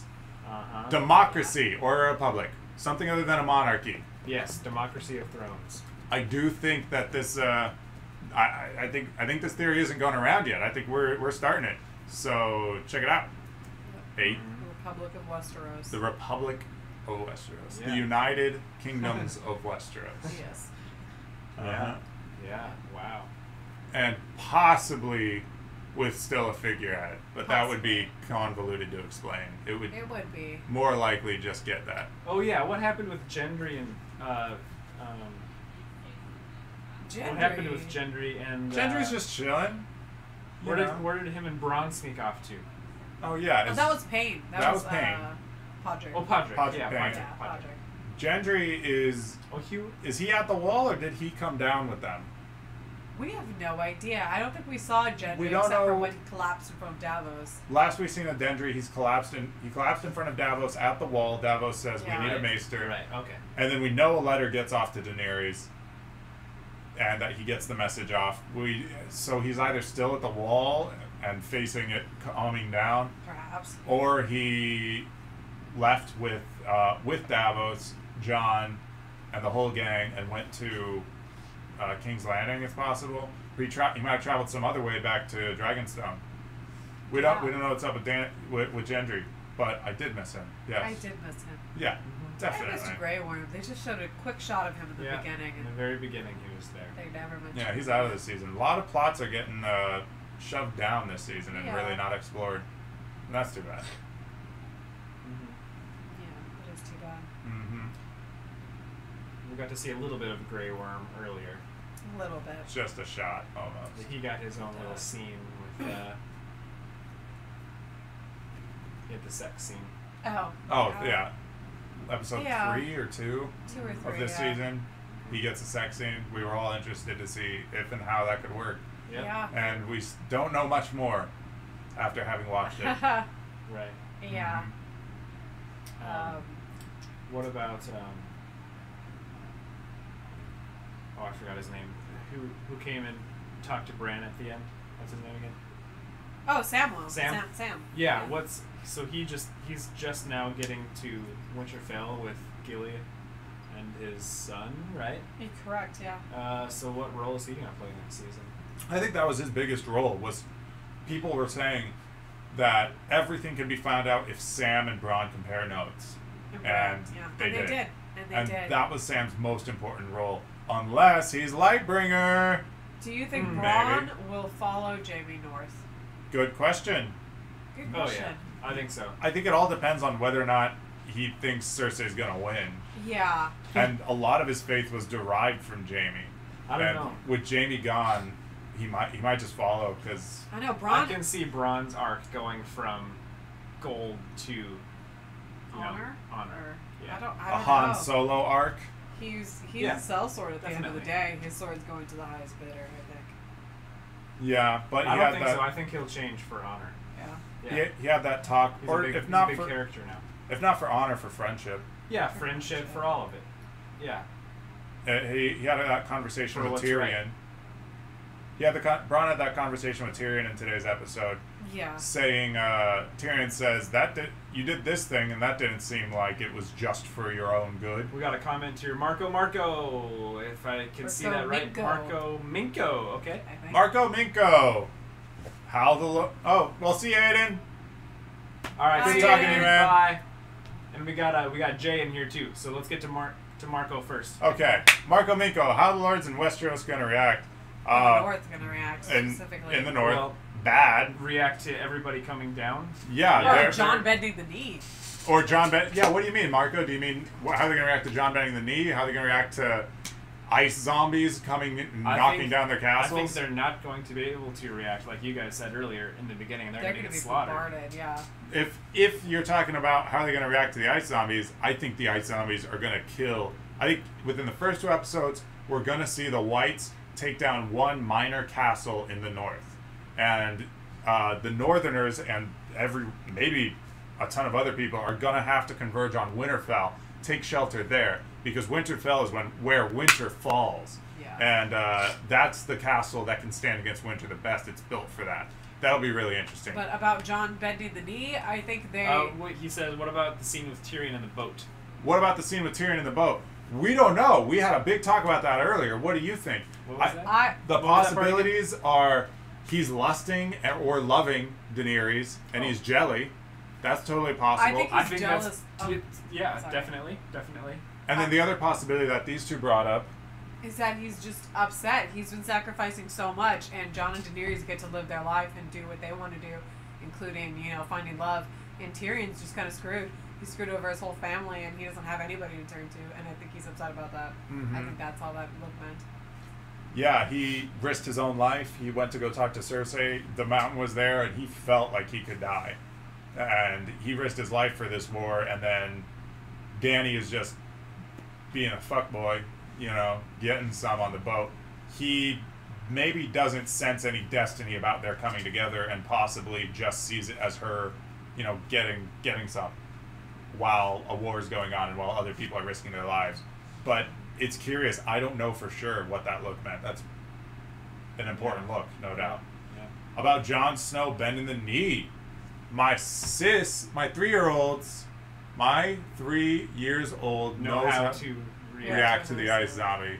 Yeah. How's your 3-year-old react to ice zombies? let us know. Yeah. Um, Kill him, right? She'd probably just cry. Cry. Jon Snow bending the knee. There. Well, we got a brief glimpse of that with Sansa. Sansa got the letter. She knows it's from Jon. She specified this is his handwriting. I know this is from Jon, stating that he bent the knee. And we got some glimpse that she was going to accept it, and she too was worried about how the lords of Westeros, of the North, were gonna react to it.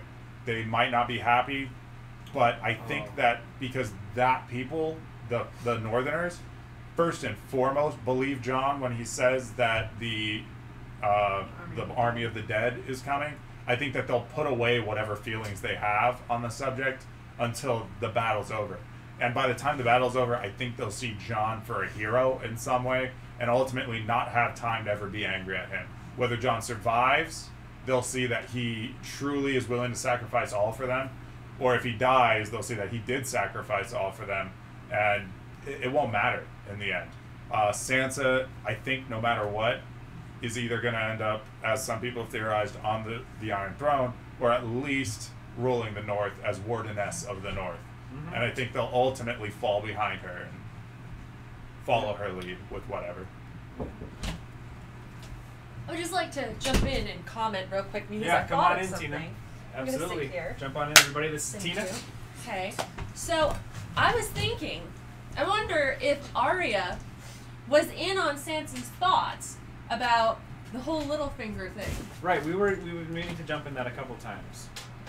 Right, Cynthia? We were saying that how maybe the whole time Arya and Sansa could have been conspiring together. I think Arya was, pretending to be trapped by Lord Baelish so she could trap Baelish instead. Yeah. So that scene where it seemed like Arya was threatening Sansa, and she handed Sansa the knife like that. Mm-hmm. It could have been that those two were in on it together, and Baelish was listening, and that they've been tricking him the whole time. Cheyenne Phillips says hi, Tina. Oh, hi, Cheyenne! She was here last week, and she's been with us again this week. A Dany and Jon baby. What we said earlier was that we're not sure that they're gonna have enough time to show a full pregnancy. I mean, she might be pregnant by the end of next season, because I don't think it's gonna be like 9 months worth of battling. Yeah. It's probably gonna be a couple weeks to a month of battling that they're gonna do. Yeah, I think I thought maybe in the beginning that we would have a baby right away, but having a baby right away would just be so much of the plot would go to that, and it's not that great. But I think that at the end there will be something with Daenerys having a baby or not having a baby, but she will be pregnant, I think, at the end, and that'll have something to do with the ending of the show, is what I think. Yeah. But there has been a lot of foreshadowing towards them having a baby together. They talked about it in this past episode, so it definitely will be part of season 7, but I hope not right away. Yeah, I think because then they would have to cut to 9 months later. Right, and they're coming through the wall right now. Yeah, exactly. So it'll take them, a few months before they're able to even recognize that she's pregnant. That she's pregnant. At least. So it probably wouldn't be towards the end, but and maybe that'll have something to do with the succession that Tyrion was talking about as well. The succession that Tyrion was talking about? Oh, yeah, that. Yes, I remember. Yeah. That wasn't it. Yeah, more foreshadowing. You're right. Yep. Very interesting. But Dan's theory that he got from one of his friends that the succession will also be a democracy that's set at the end of the show. Oh, yeah, I could totally see that happening. Yeah. Cheyenne Phillips. I would definitely like to see Dragon Queen Maternity Club. Well, we've already seen that, actually. In the first season, we kind of got a shot of that. I mean, she wasn't the Dragon Queen then yet, She really. was just Rocky. But, yeah, we kind of got a hint of that a little bit, I think. This episode of Trashcast Livestream is brought to you by Not Your Mama's Apple Pie. And if you buy this at Target, the receipt reads, Not Yo Mom, $9.99. Hey, Oliver. So basically, if you go to Target, you can get something that is not your mother. Not your mom. That's good. And it's true, this alcoholic beverage is not your mom. I don't think it's anyone's mom, dog. What's good? What I miss? A lot. We're going to be having Danny and John, baby, too, right? Too much foreshadowing. Did you guys already? You guys already hit this. The latest I agree. What if Melisandre and Lord of Light demanding sacrifice from the baby? Oh shit! Oh. I think it's been established that sacrifice is frowned upon in this universe. You don't win through sacrifice. So I think that might come up. I think that that Melisandre or somebody will be like, you must do this. You must sacrifice the baby. I know all about sacrificing the babies. I'm great at it.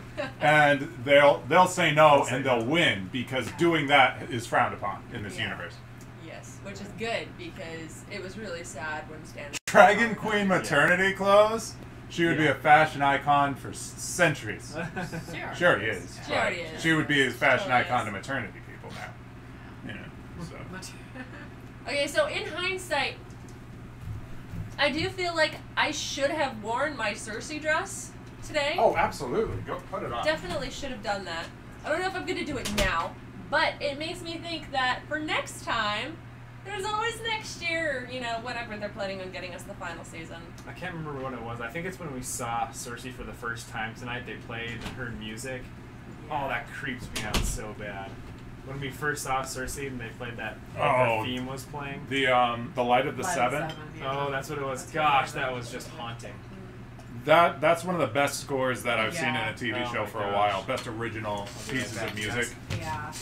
The Light of the Seven. That's the song that's that really great piano and violin piece that played during the first as the Sept of Baelor blew up. Season 6, episode 10. Yeah, it's great. What do you think? I think that this is a majestic dragon. Thoughts, theories, feelings. What did you like? What didn't you like? What do you think's gonna happen? We got Marco coming in with a lot of cool questions, cool theories. Thanks for that, Cheyenne Phillips. Thank you as well. Love talking to you guys. We're sort of out of stuff to talk about. We talked about everything on our list. So now, what do you guys think? What's good?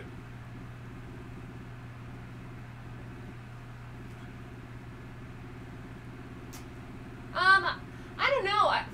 As far as Cersei looking like a scared little girl, I think that she still, like, is playing everyone. I disagree with that. She looked regal as fuck the whole time. In my I agree with Cynthia. I do feel she looked very project regal. Yeah. I think she looked confident entering it because I think that she entered it with too much skepticism. Yeah. And not believing in the dead and barely believing in the dragons.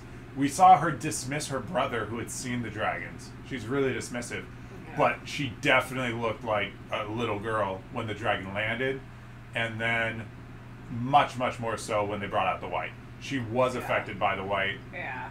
And the thing is, she's not terribly wrong when she says the Dragon Queen and Jon let them take the beef of the winter. She's not... She's probably wrong, and the threat is too big. Well, let them take the what? Take on the army of the dead. Oh, so tactically, from her point of view, it's not the dumbest decision. She is risking all, but she's right also that the Lannister army isn't going to be more important than the Targaryen army. Jaime himself says the Targaryen army is more powerful. Without the dragons. He says the Dothraki Screamers can take us out alone. So the Lannister army is not the most important. It's not the worst tactical decision for her to stay behind. Yeah. But she's risking all.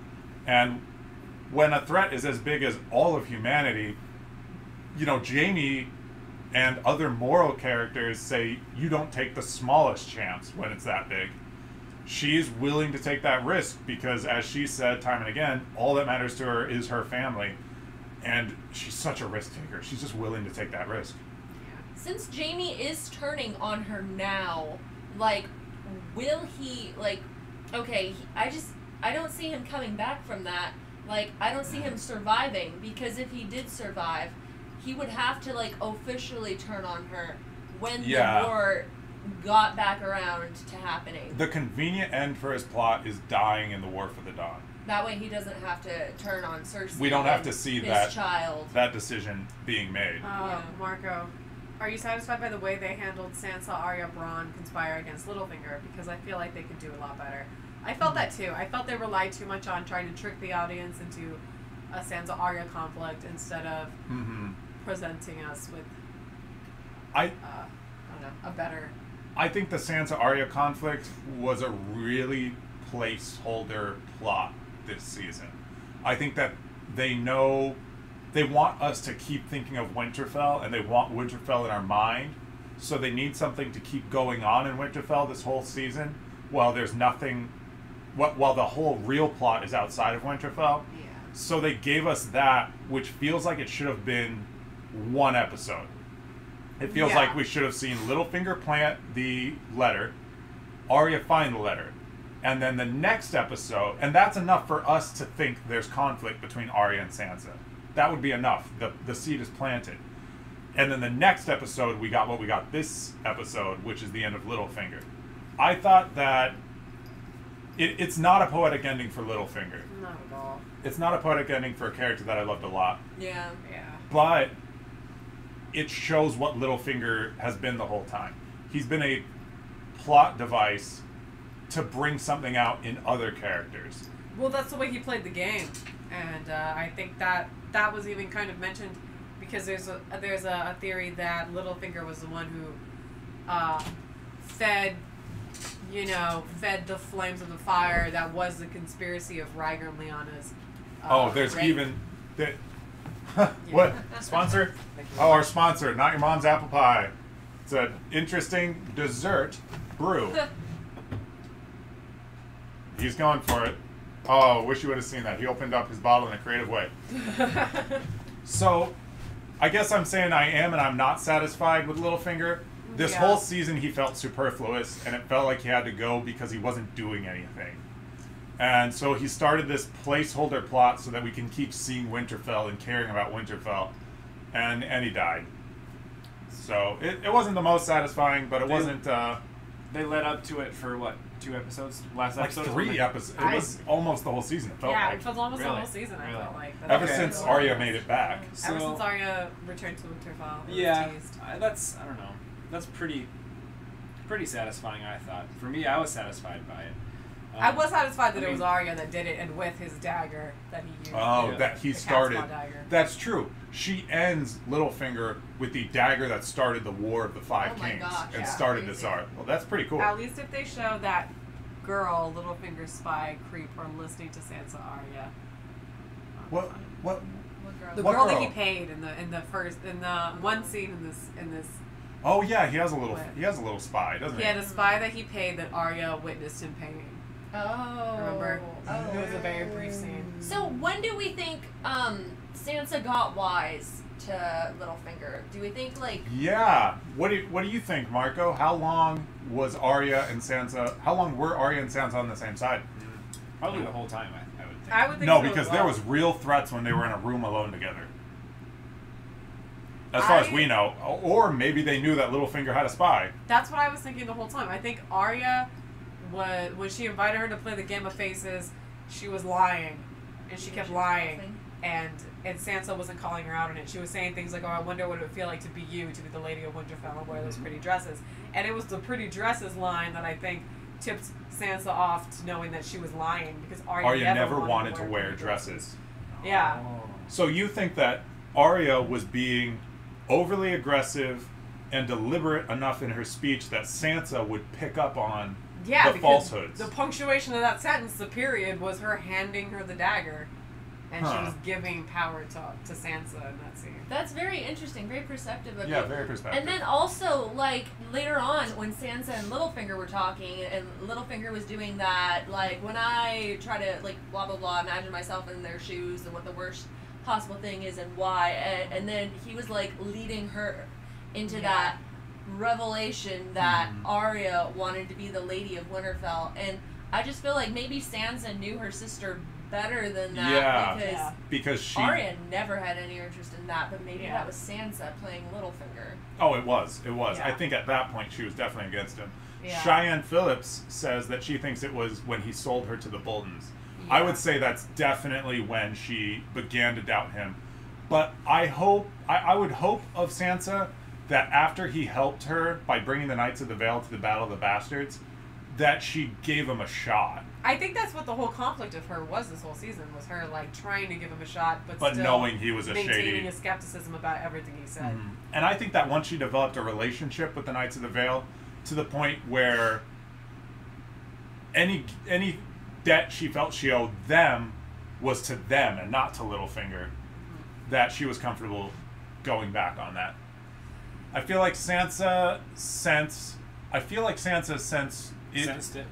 it when Littlefinger mentioned about Brienne, and when Arya gave her dagger, she know Arya not going to harm her. And also with Bran's help. Oh yeah, because Bran sees everything. Honestly, Marco, I hate Bran this season, not just for being like rude and dumb, but like as a plot device, he's obviously a great device for the writers because they can tell us anything now. Yeah. They can tell us anything. But so why isn't Bran telling everyone everything? Yeah.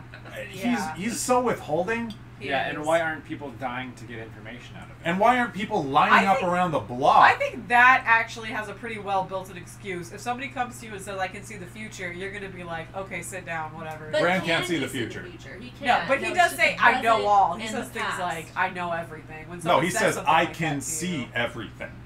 Yeah. I can, not I do. Because, again, he has to try to see a thing. Yeah. That's it. That's his only limit. But either way, like, anyone with a question that's wise can go to him, and then he'll know where to look. And he's just been dumb. And it started in the beginning of the season when he opens the door, when the Castle Black doors are open to him, and the new Lord Commander, Dolores Ed, welcomes him in and doesn't send a letter to Jon. Doesn't let Jon know, oh, hey, your brother's still alive. And then he gets to Winterfell, and Winterfell doesn't send a letter to Jon. Oh, hey, your brother's still alive. The only time Jon knows that Bran is alive is when Bran sends him that letter saying that he warged into the Ravens and he saw. And they're coming, etc. Yeah. So Bran should be this super information log. He's sort of doing that with the Ravens. He's keeping an eye on the Army of the Dead. That's smart. But otherwise, Duarte's back. He's not doing a lot. Duarte, Duarte, our boy. Oh, okay, so Duarte just finished the episode right now, I'm assuming. Yeah. OMFG was our response too.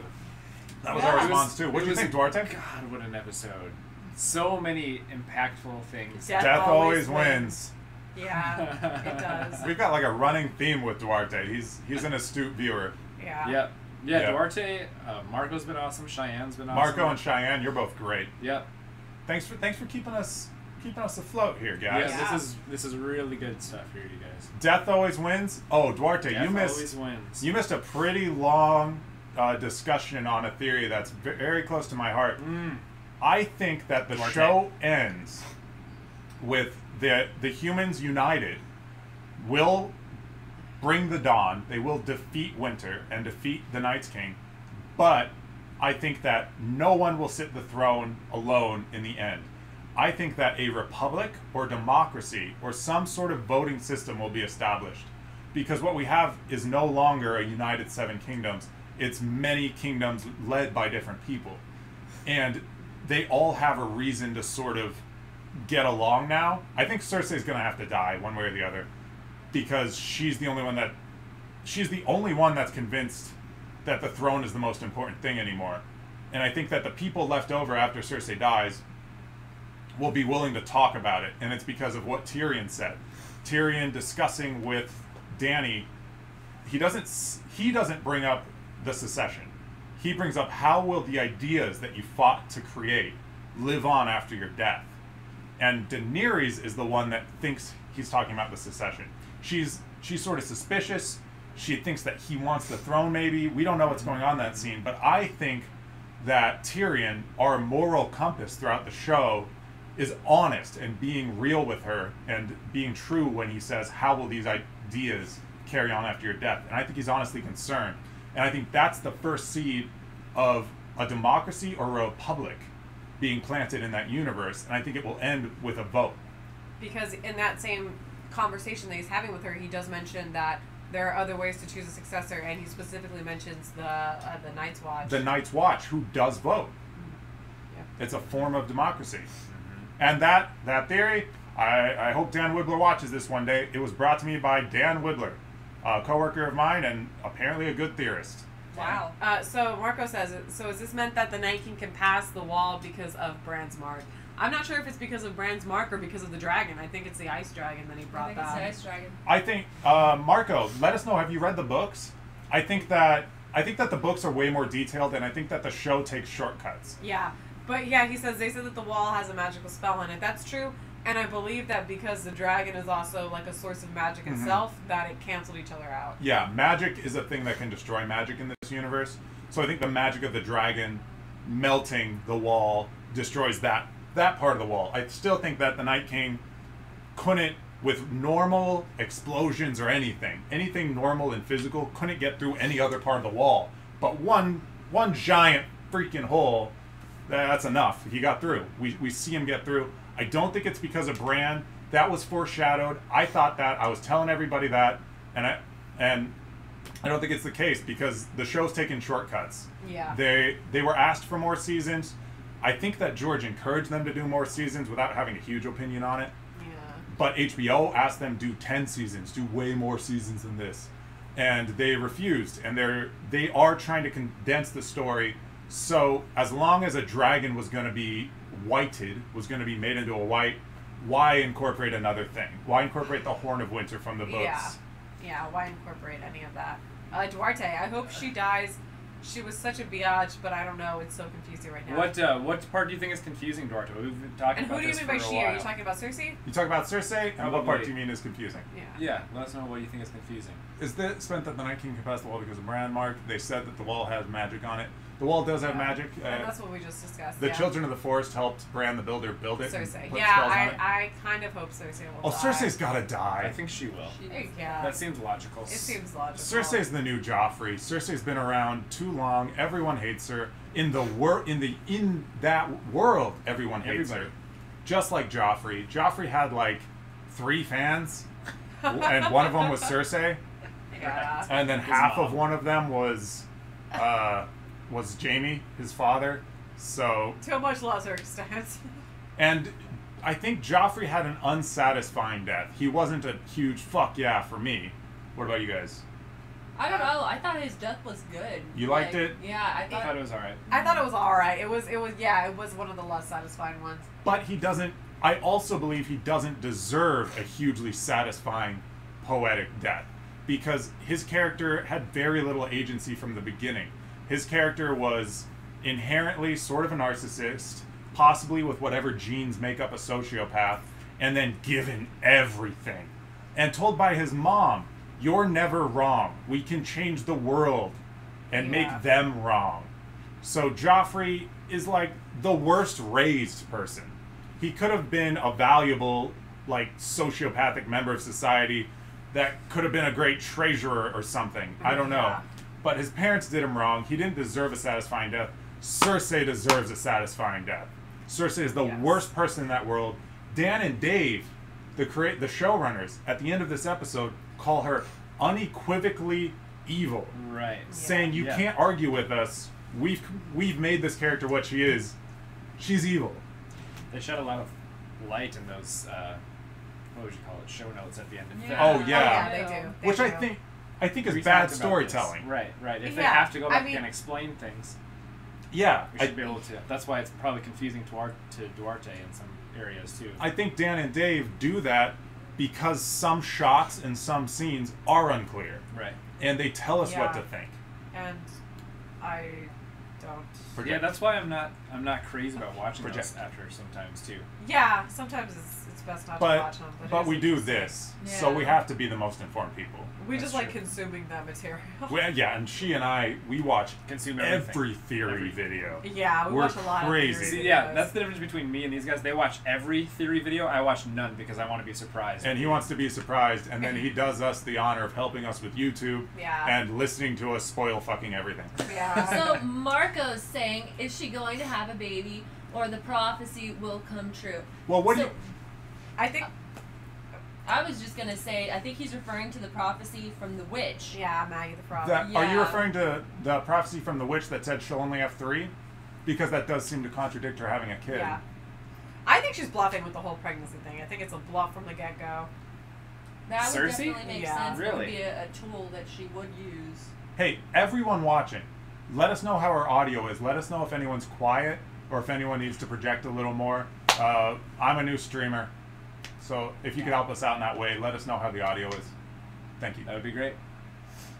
Yeah, so back to the prophecy. Do you mean being fulfilled as in the Valancourt or younger brother will be her death? Does anyone remember if the Valancourt was even a part of the show's prophecy?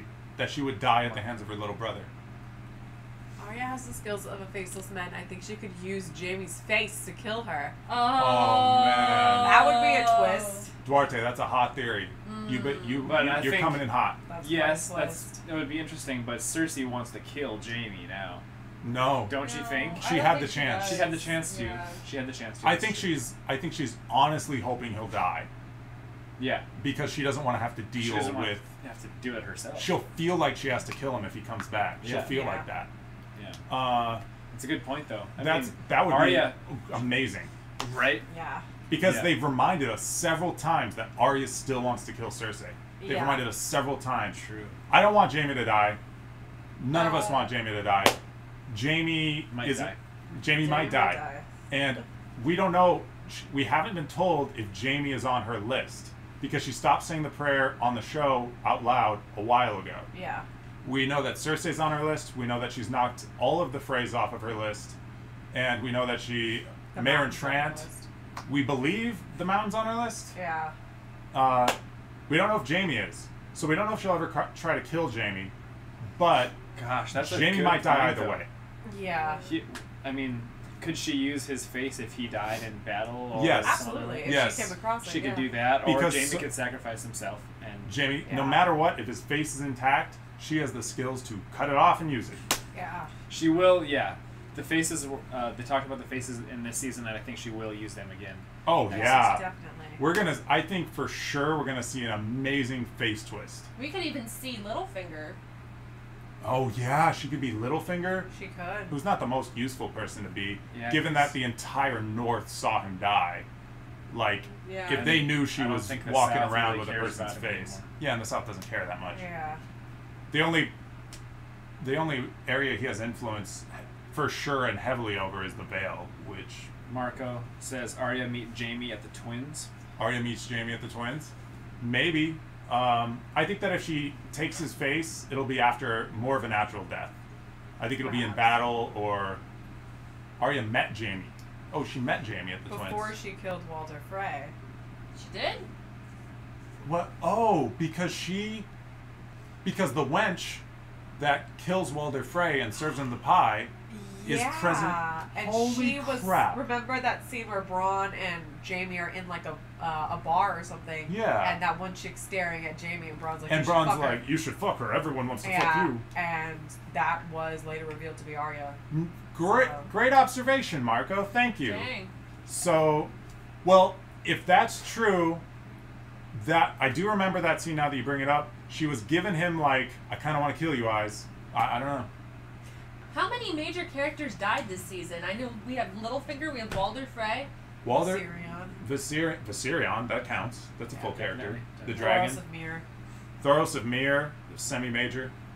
He was Semi-major, he's 'cause the no one- priest that brings people back. Yeah, if Barrett or any of them were to. And then both of the Tarleys, other than Sam.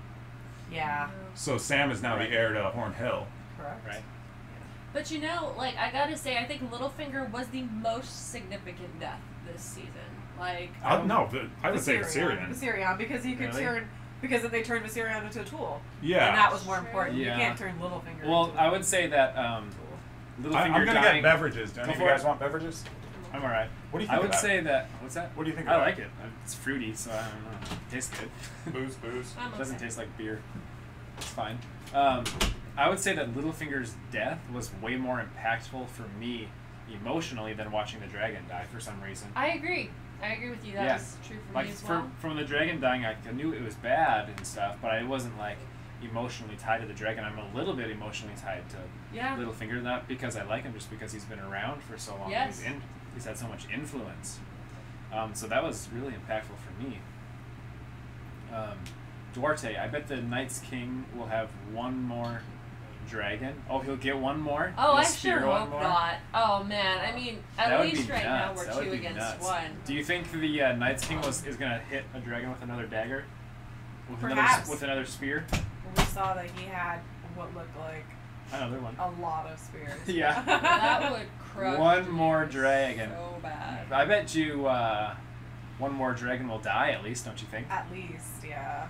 Oh man, like, I mean, I don't know their genders, but part of me is still hoping that there will be more dragons in the future. Oh, yeah, that And- would be cool.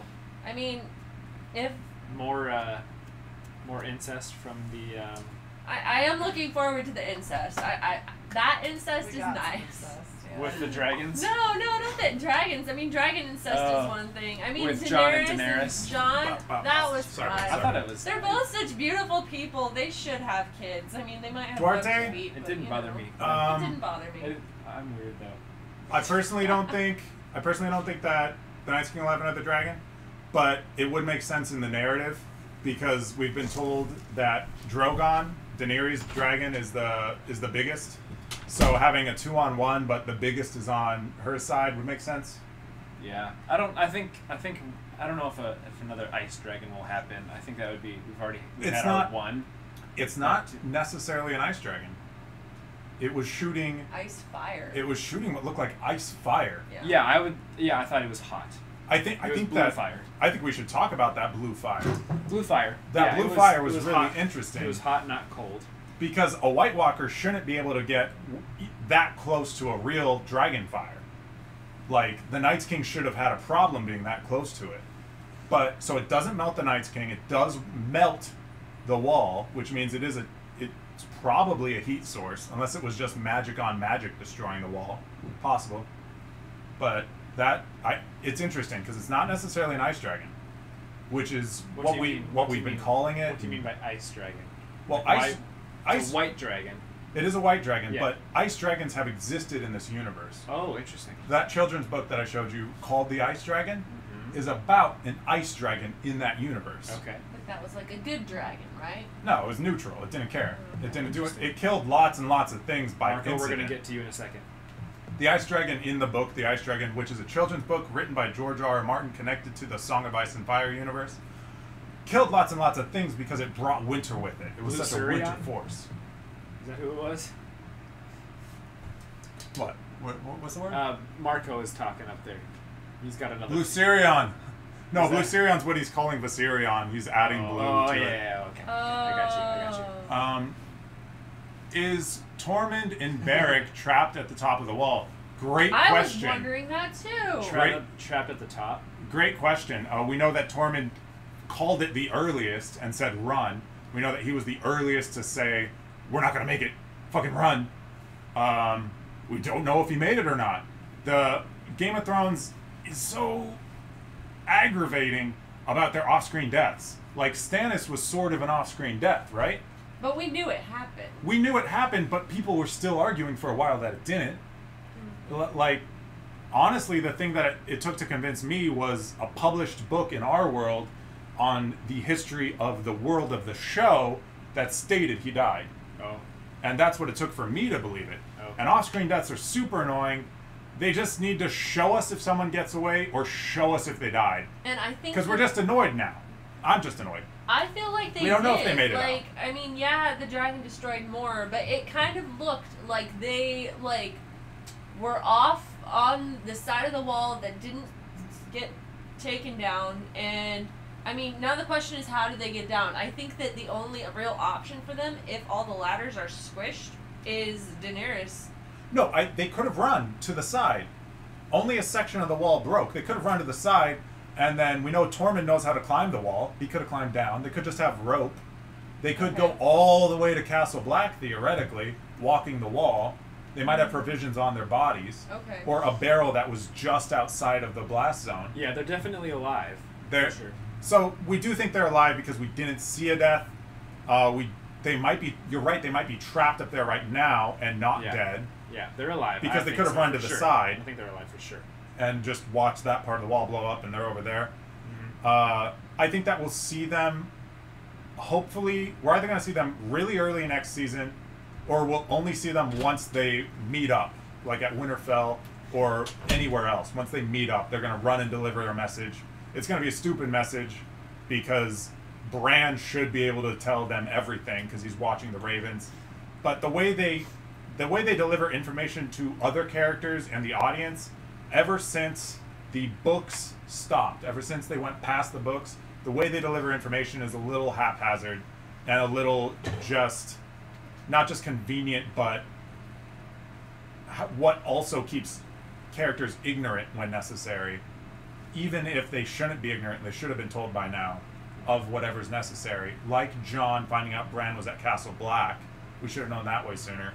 Right. What's Duarte. Long Live Blue Syrian. Right. I'm so sad about Blue Syrian. That makes me sad too. I'm out, guys. Okay. Come back whenever. Yeah, We come on back appreciate whenever it. tonight. Yeah. Or send Josh. Thanks, guys. Yeah. Ask Josh if he wants. For sure. We could see in season 8 maybe sea monsters, because Euron traveled all the way around the world and seen a lot of things. Duarte, I think sea monsters, like krakens, like literal krakens. Mermaids have been mentioned in the book. Really? Yeah, just like in super passing. I didn't remember it. Someone like had to tell me they were mentioned. Old Nan story, maybe. Like an old Nan story. Duarte, I don't think we're gonna see sea monsters just because the show rushes things. Yeah. I think they exist in this They world. have a I think lot that to we'll them. see them in the books. They have a lot to get to next season. I'm not sure how long the episodes will be, probably an hour or so for the beginning, but 7 or 8 episodes, you're going to have to pack a lot into it. Yeah. It would be cool if they had sea monsters. It's actually 7 episodes that are all extended episodes. 7 extended episodes. Yeah, we're not going to have any hour-longs. Okay. Very good. So they do have close to a full season of time. Okay. It's for sure 7? Mm-hmm. Okay. Yep. Okay. They're going to travel to Castle Black by using the wall. I think that's really likely. Where did the dragon put the hole in? Eastwatch? Eastwatch. So they'll So go it's to just the Castle side. Black. It's the far east side of the wall. Okay, so they'll have to travel a little bit to get back to Castle Black. Yeah. Okay. Yeah. Not gonna have to go down. Yeah, right. They'll go to probably back to Castle. 6 episodes in season 8. 6? Oh. I heard. Can someone Google that? Because you said I think, Marco. Give us a definitive. We want to know, and then check the lengths. As long as we're using you. Thank you. I heard from them it was either 1 more or 1 less. I can't remember. So Oh man, 6 would to suck. me, it's either 6. Suck. It's either 6 It or is? 8. Oh, what's the lengths? Do any of you guys know the lengths? It would have to be long. They would have to be. This one was actually feature length. This one was the length of a feature film. It was 90 minutes? 90, yeah. It was 81. It was 81. So a short feature film. But Short movie. a feature film. And if they did that every episode for 6, Yeah. it would ease the pain. Right. I want 10 episodes. Right. I want 3 more seasons. Yeah. They're skipping so They're much to sacrificing accomplish. a lot for the storytelling for this. Yeah. Yeah. They're just Why hitting is that, I the wonder? big plot points. Why are they condensing? I've it got so my much? personal theory with no evidence. What do you think? I think, I don't know. I think it's probably just what they agreed on in the beginning. We're gonna have 8 seasons, and we're gonna, that's what That we're would gonna make do. sense And based then on the they're gonna number of just books he intended to combine, and then to just write. combine it, and then they have to just go. But over then a lot. cutting episodes? Oh, yeah. That's what they have to do. I don't More know. than an hour for episode? I think so, Marco. That'd be great. And I've heard that, and I hope so. Yeah, I think It's Ben, it. get a little more in upsetting. shot. Now that Oh, we've okay. lost somebody, let's get a So little more. upsetting. Tighten it up a little bit. Yeah. I don't know. Everybody, move Maybe over. maybe it has something to do with the fact that they're coming out with all these new pilots for a spin-off Yeah, Game of Thrones series. He wrote. Right, so what's he up wrote. with that? George wrote with people's help because Yeah. he's not a screenwriter. Yeah. But he wrote what's the word? 4. Treatments for 4 shows. 4 separate treatments for shows that take place within the same universe, but before this time period. Not necessarily before. Just a different Just point in time. probably So- at different points in time. So he wrote 4 different shows. Mhm. Uh, Well, gave like with 4 gave different 4 different production ideas. teams. gave 4 different. with 4 different Right? teams. Right? I don't know. He had different teams of writers, I believe. Well, for each no, one. I don't know. I don't think he needed that much help writing because he was just pitching the ideas. Okay. But he pitched upon request. Like he didn't just say, "You want to do more?" HBO said, "We want to do more." So it is HBO. It is HBO. HBO said, "Give us more," and he said, "I got 4 more." And they're not going to pick them all up. It's been confirmed they will not pick them all up, but they're picking up at least 1. They want 2. So 2 of his shows, Very at cool. least for sure, are going to be dropped. But he's pitching them all. And if you read like The World of Ice and Fire, there's so much in this world, like so much to explore. It's kind of cool. Yeah, cool. Marco, if they keep pacing like seasons 1 through 4, they're at least going to have 3 to 4 seasons to go. But You know, they're not. But They they're, can't. yeah, but I would like it if they did that because I Right. feel like this season was really rushed and they're Yeah. trying to pack a lot of storytelling into one. Oh, they tiny- want out? That was my theory. That was my theory, Marco. Are you?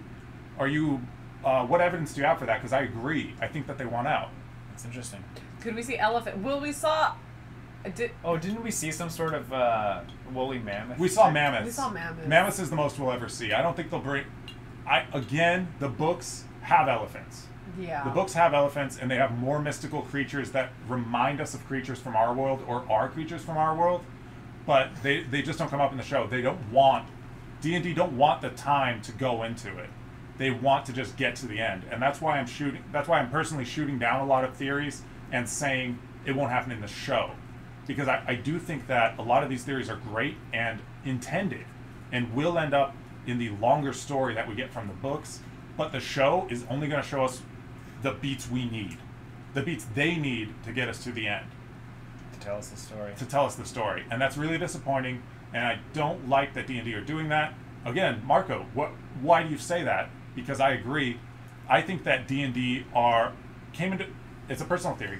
I think D&D came into conflict with George because George was taking too long, and then he takes the time to write proposals for 4 more shows, and he doesn't have his book out.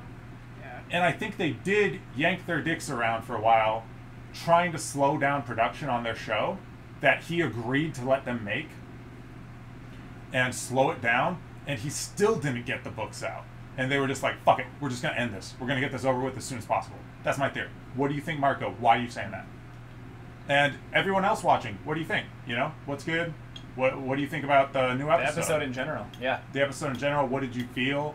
How do you Yeah. feel about the direction the show's going? Most impactful moments, anything, any question. These guys are incredible geniuses about this stuff. They read Thank everything. you. They know Yeah. they know just a lot about the universe itself. So any questions, anything that you thought was good, And who let do us you know think in is the chat.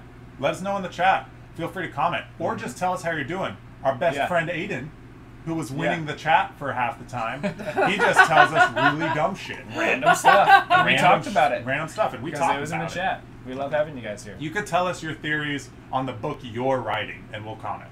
Yeah, well, whatever you want. Whatever you want. Our time is essentially meaningless. Our time is essentially... Marco, from what I saw, they already are looking forward to their next show. I should have done that. Now that I know what you're taking. They are looking forward. D&D are looking To their next For show, their so next they show. have I can see that. their own show, I suppose. To their next show? So they're doing another show outside of Game of Thrones? Outside of A Song of Ice and Fire? Is that what you're saying? That could be. Marco, you're a great source of information. I'm sorry we're just using it. Where are you from? Let us know where you're from. We love to see where people are watching from, because the analytics come in and we get some crazy countries. You know? We get like Israel. Probably not Israel. Turkey. So if Jon We Snow got is Turkey. Aegon, the mountain will kill him? Why do you suggest Why are you that? saying that? Is that a theory that we haven't heard? Whoa! The mountain. So you know Duarte, if you're watching this later, Duarte Alves, friend of the show, said, so if Jon Snow is Aegon, the mountain will kill him? I don't know what he's talking about. Where's that theory that from? Yeah, I'm not sure. Yeah, and we know everything. I'm just kidding. We don't know everything, but we do watch like. That's interesting. Fuck That's the load of first videos. time that we learned in the show that Jon Snow is Aegon. Yeah. Do we know that in the books? No. No. That's strange. In the isn't it? books, he's dead. They, In the books, we don't even know if he's alive. who? John.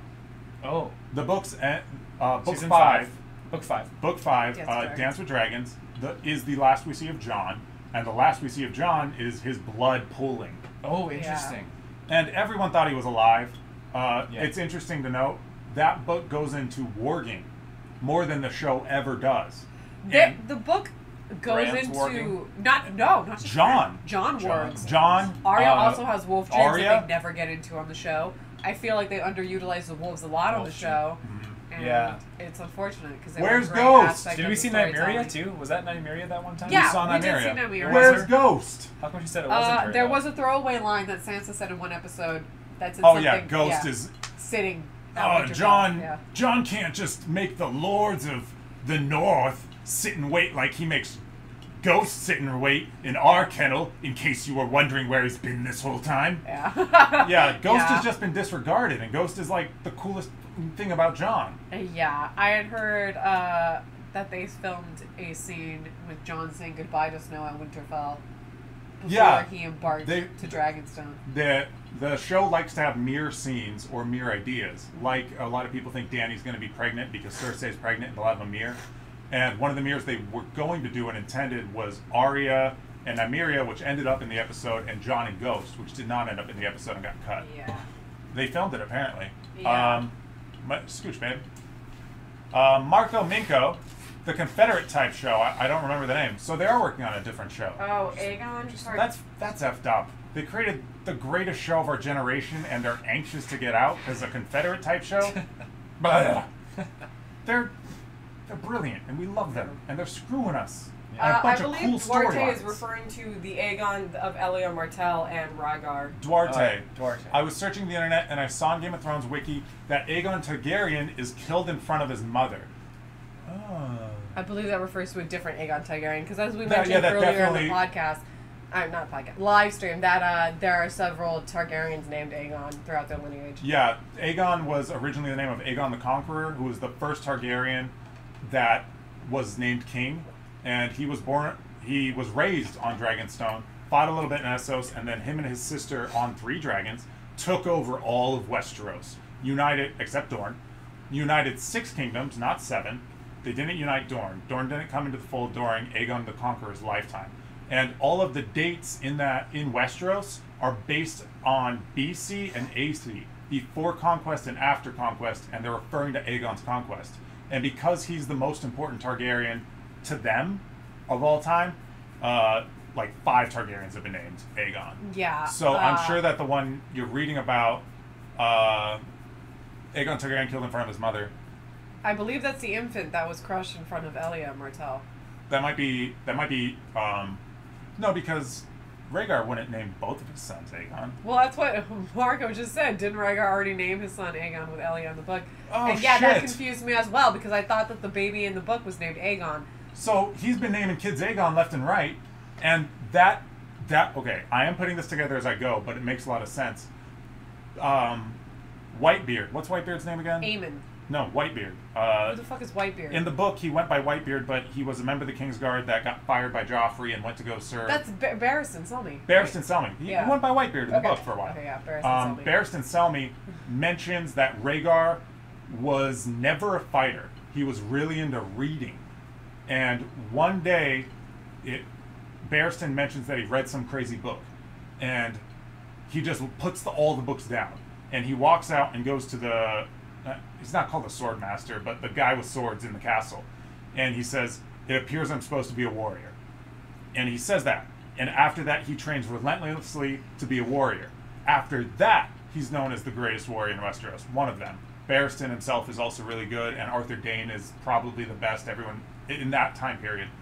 But Rhaegar becomes one of the best warriors in Westeros on purpose, despite not liking being a warrior.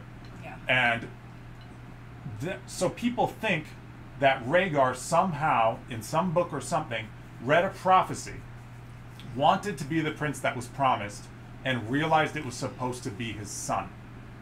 So, the theory goes and my theory that I'm developing now, that's probably already a theory out there, is he named his first son Aegon with Elia Martell, because he thought that his son was supposed to be the prince that was promised. Then something happened where he realized it's supposed to be his son with Lyanna that's supposed to be Aegon. So he also names Jon Snow Aegon Targaryen.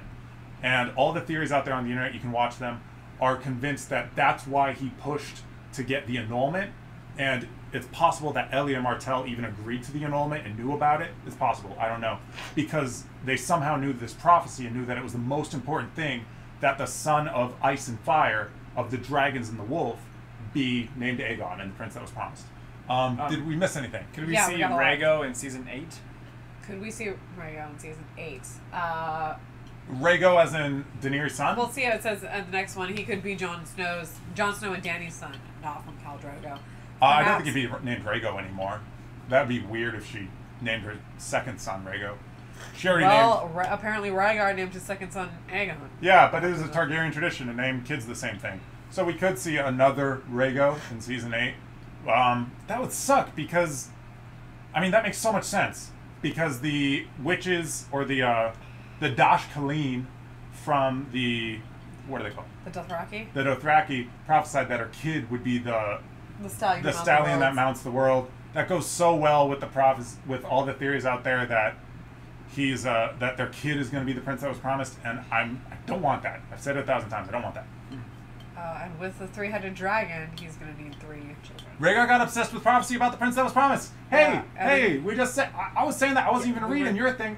I knew that. I swear. Thank you, Marco. You're the best. You're the best too, Duarte. There's more than one best. Prince. And with the 3-headed dragon, he gonna need 3 childs. What do you guys think? I mean, the three dragon riders is sort of out of play right now, right? Well, in the books there are multiple sand snakes. I don't believe that they showed us any more sand snakes in the show. Yeah. Let's hit Marco's 3-headed dragon. You're gonna need 3 childs. Ooh. I don't think the show's gonna go that far into it. Yeah. And unfortunately, Duarte, same thing. I don't think the show's gonna bring up more sand snakes. They're making a lot of cuts, narrative decisions to just 86 things that will be in the books. Like, I agree, the multiple sand snakes can be important in the long story that we'll get to read one day. But I don't think they'll come up, unfortunately, in the show at all. My friend Isaac, our mutual friend Isaac, he thinks that the sand snake in the Red Keep that is dying of poison right now will come back. I don't know if he thinks it anymore because the season's over, but he thinks that Bronn will go down and save her because they had a romantic fling in Dorne. You guys recall? Yep. Mm-hmm. Yep. This episode again. Where's your bottle, Ben? Oh, right here. Sponsored. This episode again sponsored by Not Your Mom's Apple Pie. Yep. Big supporter to us. We've How do had you guys many rate different this sponsors. season despite the pacing? What do you guys think? I'm sorry I'm talking the whole time. I don't want to You're be all good. talking. You're all good. I liked it. I mean, I liked I don't it as know. well. There were a lot of... it was great. I mean, I'll have to go back and watch the whole thing again, I think, Definitely. soon. The first episode, I was a little bit like, that didn't seem like a Game of Thrones episode to me. It was a little weird. But I really liked everything overall. 9, I guess. 9? Yeah. What would you rate it? We do a lot of ratings at things. You can check us out. I guess We're a I popular would channel. give it We have about almost 30 viewers. a 9 as well. A 9? 9. Yeah. It was great. I mean, I will have to go back and watch it all again, though, because there was a lot. What about you guys? What would you rate the season? Not just Duarte and Marco. Anybody out there watching, what do you guys think of the season? How would you rate it? What complaints did you have? What did you like? I would say, you say despite the pacing, I would say it's impossible to separate the pacing. The pacing had a negative impact. It did have a negative impact. But just like we did a review of Death Note, and one of the things I say in that is it's clearly coming from a great story. And that can't help but seep through. it tells the story. The Death Note on Netflix tells the story really fast, but you're still getting a really cool story. You want more. You want to see more, but they're still showing you what is an awesome story. And the big disappointment of Game of Thrones is that no one has the option to read the full story first. With Death Note, if you start to watch it and you realize this isn't going to give me enough story, you can go watch the anime. You can read the manga. But with Game of Thrones, if you want to do that, you got to hang out 3 years or more behind the rest of us. And, you know, good luck avoiding spoilers. And Yeah. spoilers are one of the main reasons I decided not to wait for the books, which I wanted to do because I'm mad that George is taking so long. But yeah, it's a good season for me. I give it an 8. Yeah. That's totally fair. Uh-huh. It doesn't deserve the 10 anymore. Right. I would say like season 3 Game of Thrones, which is the Red Wedding, 10 out of 10. Incredible. 10 out of 10. Yeah. Season 1, 10 out of 10. Really good.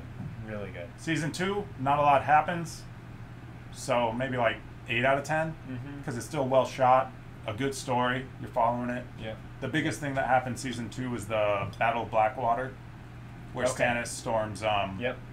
King's Landing, right? King's Landing, which isn't a huge thing. Duarte gave it a 7.5. 7.5. Yeah. What held it Yeah. down from the 10 for you, Duarte? Yeah. The only thing that really, I mean, people talk about pacing. It was just, they thought it was too fast moving, basically. I'm sure. Yeah. Basically. Yeah. Other than that, my only other complaint was that season 1, the first episode was a little bit weird. What was weird about the first episode?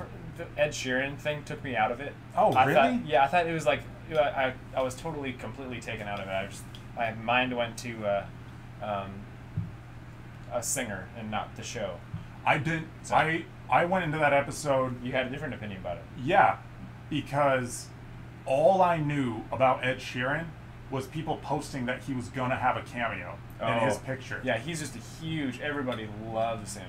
I They love his music. I haven't seen a single Big, music big. video. I've heard his music. Haven't seen him. Yeah. So I didn't know who it was. When I heard him singing, I figured that was him.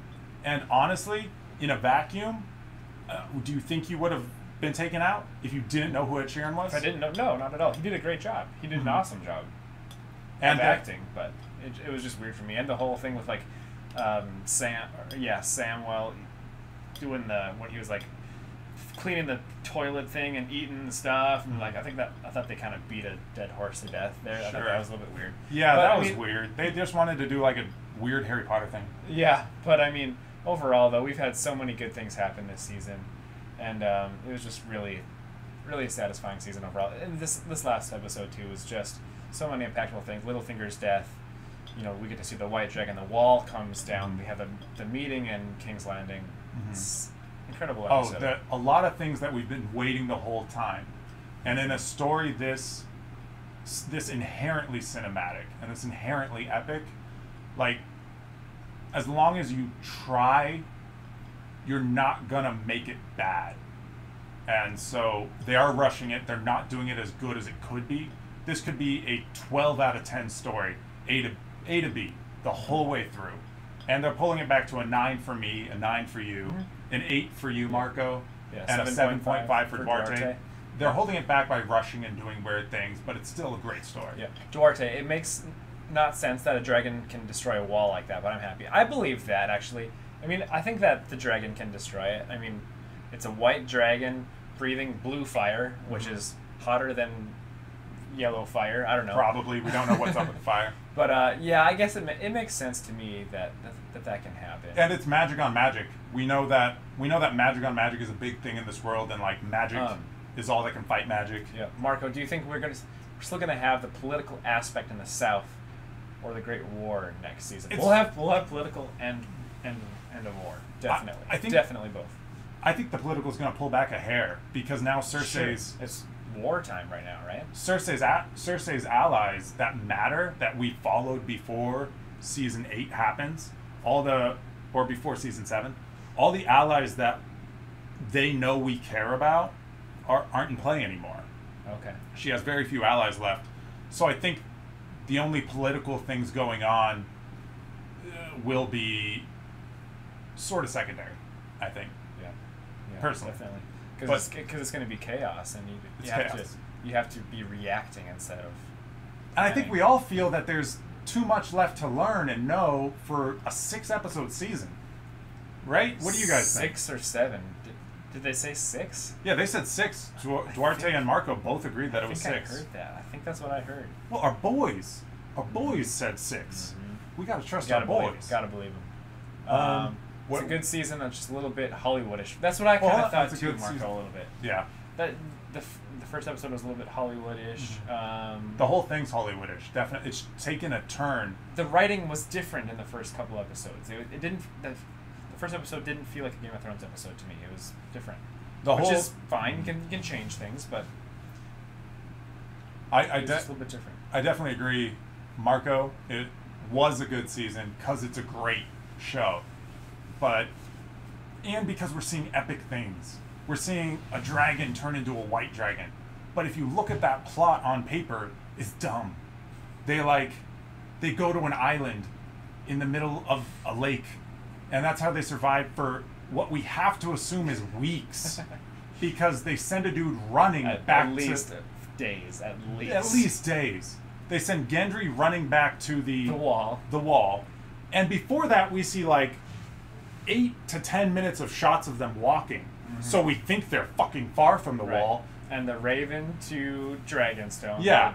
Apparently they're close enough for Gendry to run. Yeah. Then Gendry tells them they send a Raven to Dragonstone. And the dragons back to the wall. And then the dragons come back to the wall. Eastwatch. That's gotta be a fucking week, right? Teleportation. Teleportation. Game of Thrones. I've been saying it since season 6. Everyone can teleport in this universe. Duarte, I think Varys will have a better role in season 8. Uh, Definitely. Yeah, I like Varys. I want to see more from him, and yeah, he's a strong character too, and he's really interesting. That's one of the most disappointing things to me in the direction that the show's gone, is Littlefinger, Varys, the intrigue characters. Yeah, they're the characters so that- intelligent. The characters that you're They trying to change figure out. things. Right. Yeah. Yeah, we don't know about you. Yeah. Littlefinger, we figured him out and he died. Varys, so many theories out there on what Varys up to in the books. Right. In the show- it makes you think that he's trying to do the right thing, is what it seems like to me. No, in the books, he seems shitty.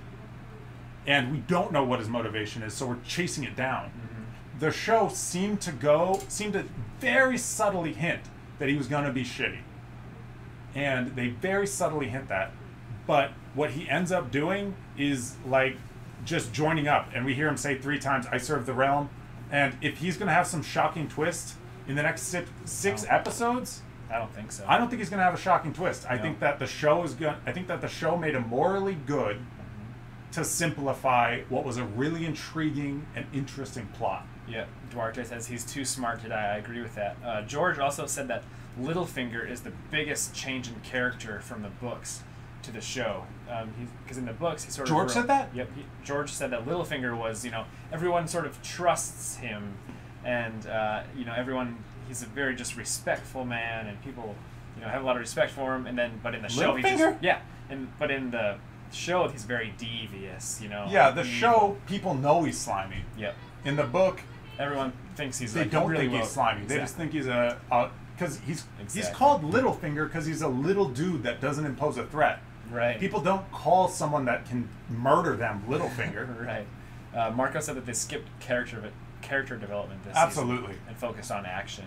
Absolutely. They skipped character development and like every side arc.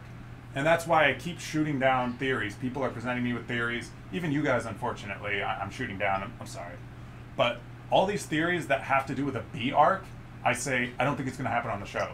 Because they're skipping character We only development. have 6 hours, 6 shows. Yeah. They have to combine all the big stuff. It's just going to be Mhm. all big stuff. All And if we've got like 20 minutes additional per episode, that ends up like 2 additional episodes. So it's an 8-episode season coming Basically. up. Basically. Correct my math if you're OCD. I don't care. Yeah, I think you're right though, Dan. I don't think they're going to have a whole lot of time for B arcs. B arcs are out.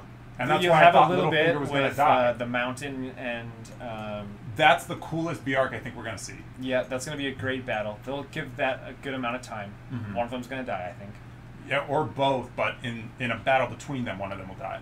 How far can we go on a 7 to 8 hour In a plane. 7 to 8 hours in a plane. What does that mean? Oh, how far you can go flying? Are you referencing the fact that everyone can teleport now? Right. Or are you referencing how long next season's gonna be?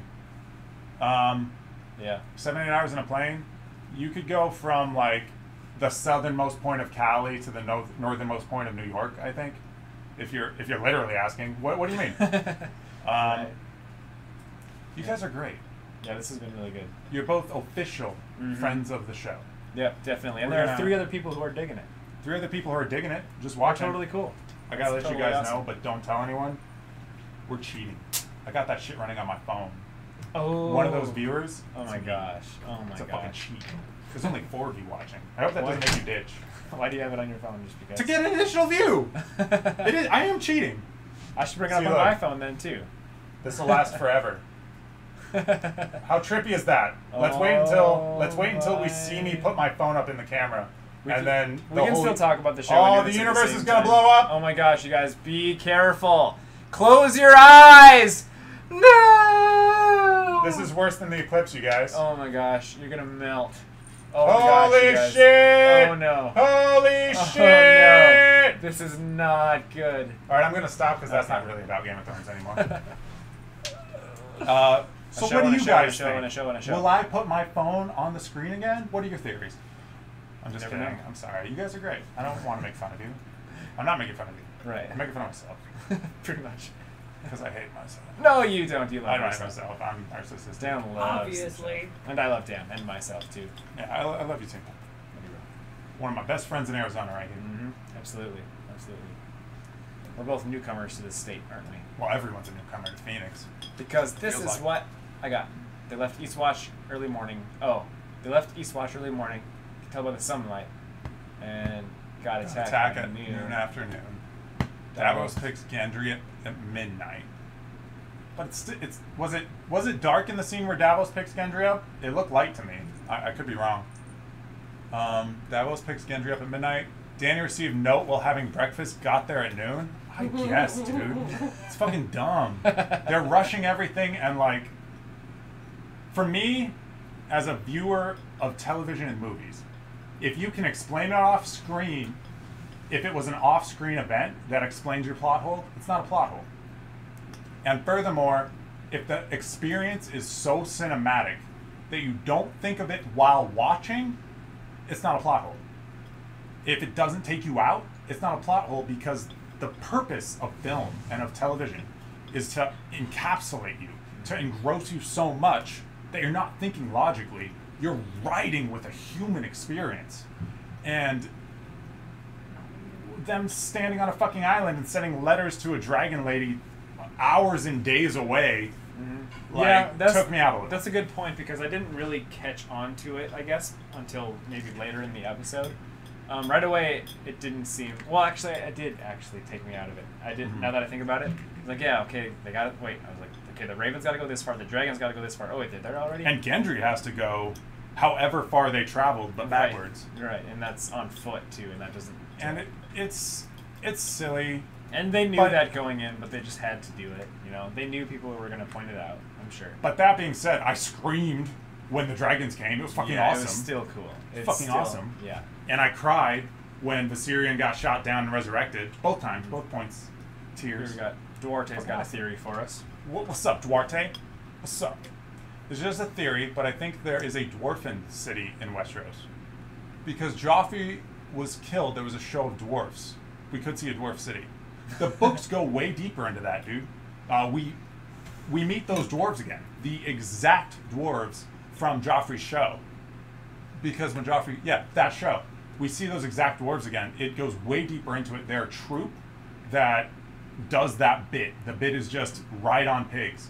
They got paid to do a political version of it where they were the 5 kings of the War of 5 Kings. They were paid to do that, so they did a political version, but they just travel around doing that bit for lords and ladies. And Tyrion eventually gets in such a low, dark place that he is traveling with them and as one of them in the book. He is a, like, dwarf showman and it's humiliating for him. And he goes really low. Which book was that? 5, Oh. darling. Oh, cool. Interesting. I didn't get that far. That was Dance of Dragons, and to me it says that Tyrion is where George R.R. Martin pours his self-loathing, and I think that Tyrion represents to George R.R. Martin George R.R. Martin. George has actually commented on this before, and he said that the character that most resembles himself is Sam. Sam, really? Yeah, I would get that as well. That goes along with the Sam the narrator theory. Yeah. Oh. Also, I think Jorah consented to Jon and Daenerys hooking up when he gave him back the sword and said something along the lines of, "You'll need it to pass on to your children." I'm sure they're a little bit jealous of him. Real quick, Duarte and Marco, where are you guys from? Duarte, you told us last time, and I was thrilled because it wasn't America. Where is it again? Portugal or Puerto Rico? It was a P, right? Yeah, I think so. Where are you from, Duarte? Marco, where are you from? We love to catch up with viewers and hear a little bit more about you guys. Marco, they pop up 2 weeks later, And also, 4 what are you days into? ago. Who are you? Right? Tyrion is Grimm's favorite character. I didn't know that. That's cool. Tyrion is GR. Yeah. His favorite character. Yeah. But apparently Sam is who he relates to. A lot of people's. Malaysia? Malaysia. Malaysia? Interesting. Maybe because I don't know why. That's awesome. Yeah, people not. Thanks, from the, Marco. not Thanks for from the watching United us. States. Yeah, that's awesome. You're great. Right? Well, I think we missed some stuff. What are we at? What I if they don't pop think up 2 weeks later or 4 days ago Like in every like they freaking do in scene? SpongeBob? Is that Yeah. okay? Lol. You're right. You're right, Marco. It's not okay. That would be worse. That would be way worse. Yeah. But what we got in seasons 1 through 5, or at least 1 through 4, what we got was we watched characters travel. And character development happened on the road. Characters learned things about themselves. They learned things about the world. They stopped at inns and heard news. We got travel. And travel isn't valuable for travel's sake. You can still tell us everything at important places like Dragonstone or King's Landing. You can still tell us everything. But it just... And it's not the problem. The fact that they teleport and it doesn't show 2 weeks later is not the problem. But what they could do, and what they would do if they weren't rushing it, is show us B stories and C stories and then pick back up in a little bit when it feels like a character would have gotten to point B by now. And they could show us the full world, and they're not showing us the full world. And we're going to get to watch another show in this world. At least one other. Probably 2 others. That's insane. Maybe another show forever. Maybe we'll get to every year. Yeah. And that would be amazing. That'd be really cool. But this is the first story that was written in this world. And this is the cornerstone of this world. This is The Lord of the Rings. George has written other books. Another story is going to be his The Hobbit. Some other story is going to be his Silmarillion. But the cornerstone of the world is getting its adaptation right now. And I don't like that the end of it's being rushed. I think Jorah and Tyrion are jealous of Jon Snow. 100% Jorah. Babe, you gotta get in frame. People don't care if you're eating. Never mind. People don't care if you're eating. No, Get in frame. No, I don't want to be in frame. Cynthia doesn't want to be in frame. Jorah, 100%. Tyrion. We've been talking about that. It comes up every now and then on this stream. I love that we're going long enough to say every now and then. And is Tyrion jealous, or is he mad because he risked his life and now Dany's just fucking? Right. If you think about it from Tyrion's perspective, he's pretty straight on with the, being responsible and respectful for everything. He's a guy. He's gonna have a little bit of jealousy, but overall, I think he's gonna want to do what's best for the realm. You guys, I'm sure, have heard the theories. Portugal. Duarte's from Portugal. Yeah. We love you guys. Portugal. Thanks for watching, guys. For I love that we're getting viewers from outside America. That's yeah, awesome. It's really cool, and 2 really intelligent ones too, insightful. Yeah, you guys are great. Mm-hmm. You guys are keeping this thing at awesome. A++. It's really fun, you guys. Really fun. Duarte. Oh, we were on Tyrion. Let's finish up that okay. thought. You guys might have heard the theory that Tyrion is also Targaryen. It's a popular theory. It's based on the fact that the Mad King was left alone with Tywin Lannister's wife and might have raped her. And that Tyrion had the dragon And then bond scene. He had a dragon bond scene, and he's had dragon dreams. But yeah, Malaysia, Portugal was smoking. That's cool, bro. I love the Lord of the Rings trilogy, and the Hobbit movies are my favorite. And I think there will be a new movie about Middle Earth. Interesting. I don't know where they would take it from. Yeah. What do you think it would be about? Yeah. Where would they go? Yeah. Because it's just the Lord of the Rings and the Hobbit that are in Middle Earth, or is there another? No, there's a bunch of books. Okay. He wrote a bunch of stories, but a lot of them aren't narratively interesting. Like the Silmarillion just reads like a history book of Middle Earth. Okay. It's kind of weird. Oh yeah, I think yeah, my cousin has read that before. Yeah. Kind of a weird, wild world. Mm-hmm. Yeah. Yep. Very cool. Yeah. Good episode though. Satisfying for me. Definitely. The death of Littlefinger is the thing that sticks out to me the most. That was cool. That was really super cool. Arya is a badass. And we underestimated her, which we shouldn't have. Yeah. She did outsmart Littlefinger in the end. We underestimated both the Starks. Mm-hmm. Marco, how do you think the bittersweet ending going to be? I think that's what Marco. I think he was the one that brought it up earlier. That Jon is going to kill the Night King while the Night King kills him. Yeah. I think that was, but yeah. I mean, I still think that Jon's going to die. I really don't want him to because I love Jon. But I do think he will either die or make some sort of big sacrifice. That's just what I think. I don't disagree. But I think the ending being bittersweet, for me, that always meant that too much of the world is going to burn before they stop the Night's King. Like, too much will be torn down to the point where the characters that survive are broken a little. And that's what it's always meant to me after I read that. I think bittersweet means that some of the main characters that we like are going to die. The main characters that we like? Tyrion or Jon or Daenerys. Probably not Daenerys. I agree. I assume I think that Daenerys will live on and she'll have the baby too, I think. I agree. Oh, yeah, definitely. She'll definitely probably... And maybe that's what we find out at the end is that Jon died, but the baby is... The baby can live. It's not a dragon baby like the last one she had to Drogo. Right, and they'll be living in maybe a democracy in a better world. They'll definitely be left with a better world, I think. Though, yeah. A better world, but some people had to pay the price for it. Like the end of season 1. Right? Exactly. Yeah. Exactly. The movie will be about the burn of the Lich King and about the Amor and the elves against the Nazgul and the Lich King. The Lich King, is that the leader of the Nazgul? Is the Lich King the one that Eowyn ends up killing in the Return of the King? I can't remember. I'm not as adept at Lord of the Rings as I am Game of Thrones. Marco, do you have any other thoughts about the bittersweet ending besides Jon dying and the Night King getting killed? Do you have any other thoughts about it? Or Duarte too, if you have any thoughts about the ending, the bittersweet ending, quote bittersweet ending that George references. Darling, do you want to hop in? I'm gonna get water. Hop in, babe. Just for a minute.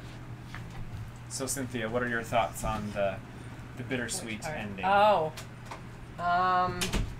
Remember, Marco was the one who thought that Jon might die and that he'll kill the Night King at the same time. That would be interesting. Yeah. So do you think there's going to be a price to pay to live I in a definitely better world? think that. Yeah. I think there will be a lot of sacrifices on parts of our major characters. Yeah. Who's it going to be though? Who's going to be the one that dies? Jon or Dany? Jon or I don't think Dany's going to die. I think Dany will live, and the ending will be she'll be pregnant or having the baby. Yeah. Having the baby would be kind of cool, maybe in the last episode. But maybe pregnant too, and the baby is going to be born into this new, better world. Yeah. I think that would be interesting. That would Marco be interesting. Marco agrees. Thinks we're right on with it. Duarte, I think that they're following the games that came out. I haven't really played the games. Do you have chapstick? I'm not sure. Yes. I'll get it. Where is it? But Markers. yeah, Duarte said you could follow the games. The Lord of the Rings games that came out. I'm not sure. Oh, they had a couple new ones that came out. I think. Well, I think they Shadow had of Mordor. Yeah, Shadow. One of them was more of an action game, right? They're all action. They're all action-y. Yeah. More action than RPG. They're RPG action. They're Okay. They're like fighter RPGs, like Arkham. Okay. Okay. Yeah, those are fun games, fighting games. Ah, But I was talking about the strategy games in the old games. Which ones? strategy games. Maybe old PC games or something. Oh, yeah. There was like Oh. a War for Middle Earth game or something. Oh. That was okay. like 3 generations of games ago. I don't know. Okay. So do we know anything about the new Game of Thrones series that are going to come out? Do we know anything about them? No, nothing. We Just don't that know they- before, after, Well, there's definitely most of them will be Before. prequels, prequels. or all of them. We don't know how this series is going to end and if it's going to go further or not. Yeah. Or Dany will die in childbirth. Left Tyrion to guide him or her to place the democracy in Westeros. Yeah. Assuming that Jon dies as well, I believe. I don't know if Tyrion. I don't think Tyrion will die. I think. Yeah, that's a good call for the ending. Yeah. That makes a Uncle- lot of sense. Uncle Tyrion. And that's John's legacy is people dying in childbirth. So that makes a lot of sense. You can Yeah. do that. You don't gotta be in frame anymore. Yeah. Love you. Battle for Middle Earth is the Lord of the Rings trilogy. Oh, I didn't play those. Battle for Middle Earth 2 is the Hobbit trilogy. I didn't play those. Yeah, me neither. Sorry. Well, let's wrap it up. Sure. And then he says Wrath of the Lich King is equal to the new movie. Okay. Well, that's cool. I wouldn't mind seeing more Middle Earth movies. Well, we'll see you guys. Yeah, it's been great. Thanks Yeah, for hanging thanks out. for hanging out. Marco Hope you and enjoyed the Duarte. episode. Hope you enjoyed the season. It was awesome. Keep in touch. We love talking to you guys. Sure. Yeah, these guys are gonna have more. They're gonna have more movie reviews coming out. More TV. They do a really good job. They do. They're my good friends, but they really take care of their stuff. They study and they have good theories. So Ben's got a I'm channel. open to Duarte says hop in one more videos with thing. these guys too. Duarte's got one more thing. What's up, Duarte? We can do one more thing. It's Plug- been fun, Marco, for sure. It has been fun, for sure. Yeah. Yep. Yeah, you guys. Yeah, I do vlogs too. Do vlogs. I play a little bit of music, and yeah, my name is Ben CHAUSSEE. If you want to look me up, I do my own thing too. CHAUSSE. Yep. CHAUSSEE. Actually, 2 S's and 2 E's. And CHAUSSEE. But yeah, you guys can look me up if you want to. What's up, Duarte? Hi, What's Marco. one more Yeah, thing? Duarte's got one more thing. The guy that the white bear killed and Oh, yeah. Uncle Benjamin, will they become White Walkers? Possibly the guy that the bear killed, yes. I don't believe Uncle Benjamin will become a White Walker Oh, there you go. because of the fact that he already has dragon glass in him. Oh yeah. It's just Benjen is sort of a White Walker already. He's probably closer to the Night King than the other White Walkers are, because that dragon glass in his chest. He mentions that's how he survived whatever happened to him and how he's back, and that is also we've seen how to make a Night King. You stick dragon glass in their chest. So something weird was up with Benjen. They might not go into the show, but clearly, if he has dragon glass in his chest and he's still fighting for Jon at that point, maybe he has something in him that he can use to like battle against whatever the magic the children of the forest worked on him. yeah. Could he become a clone of the Night King? Not literally. Like he won't have the same look or anything. But yeah, he's got the right makeup. All the other White Walkers were made by the Night King, and he was made by the children. And the Night King doesn't make living things into White Walkers.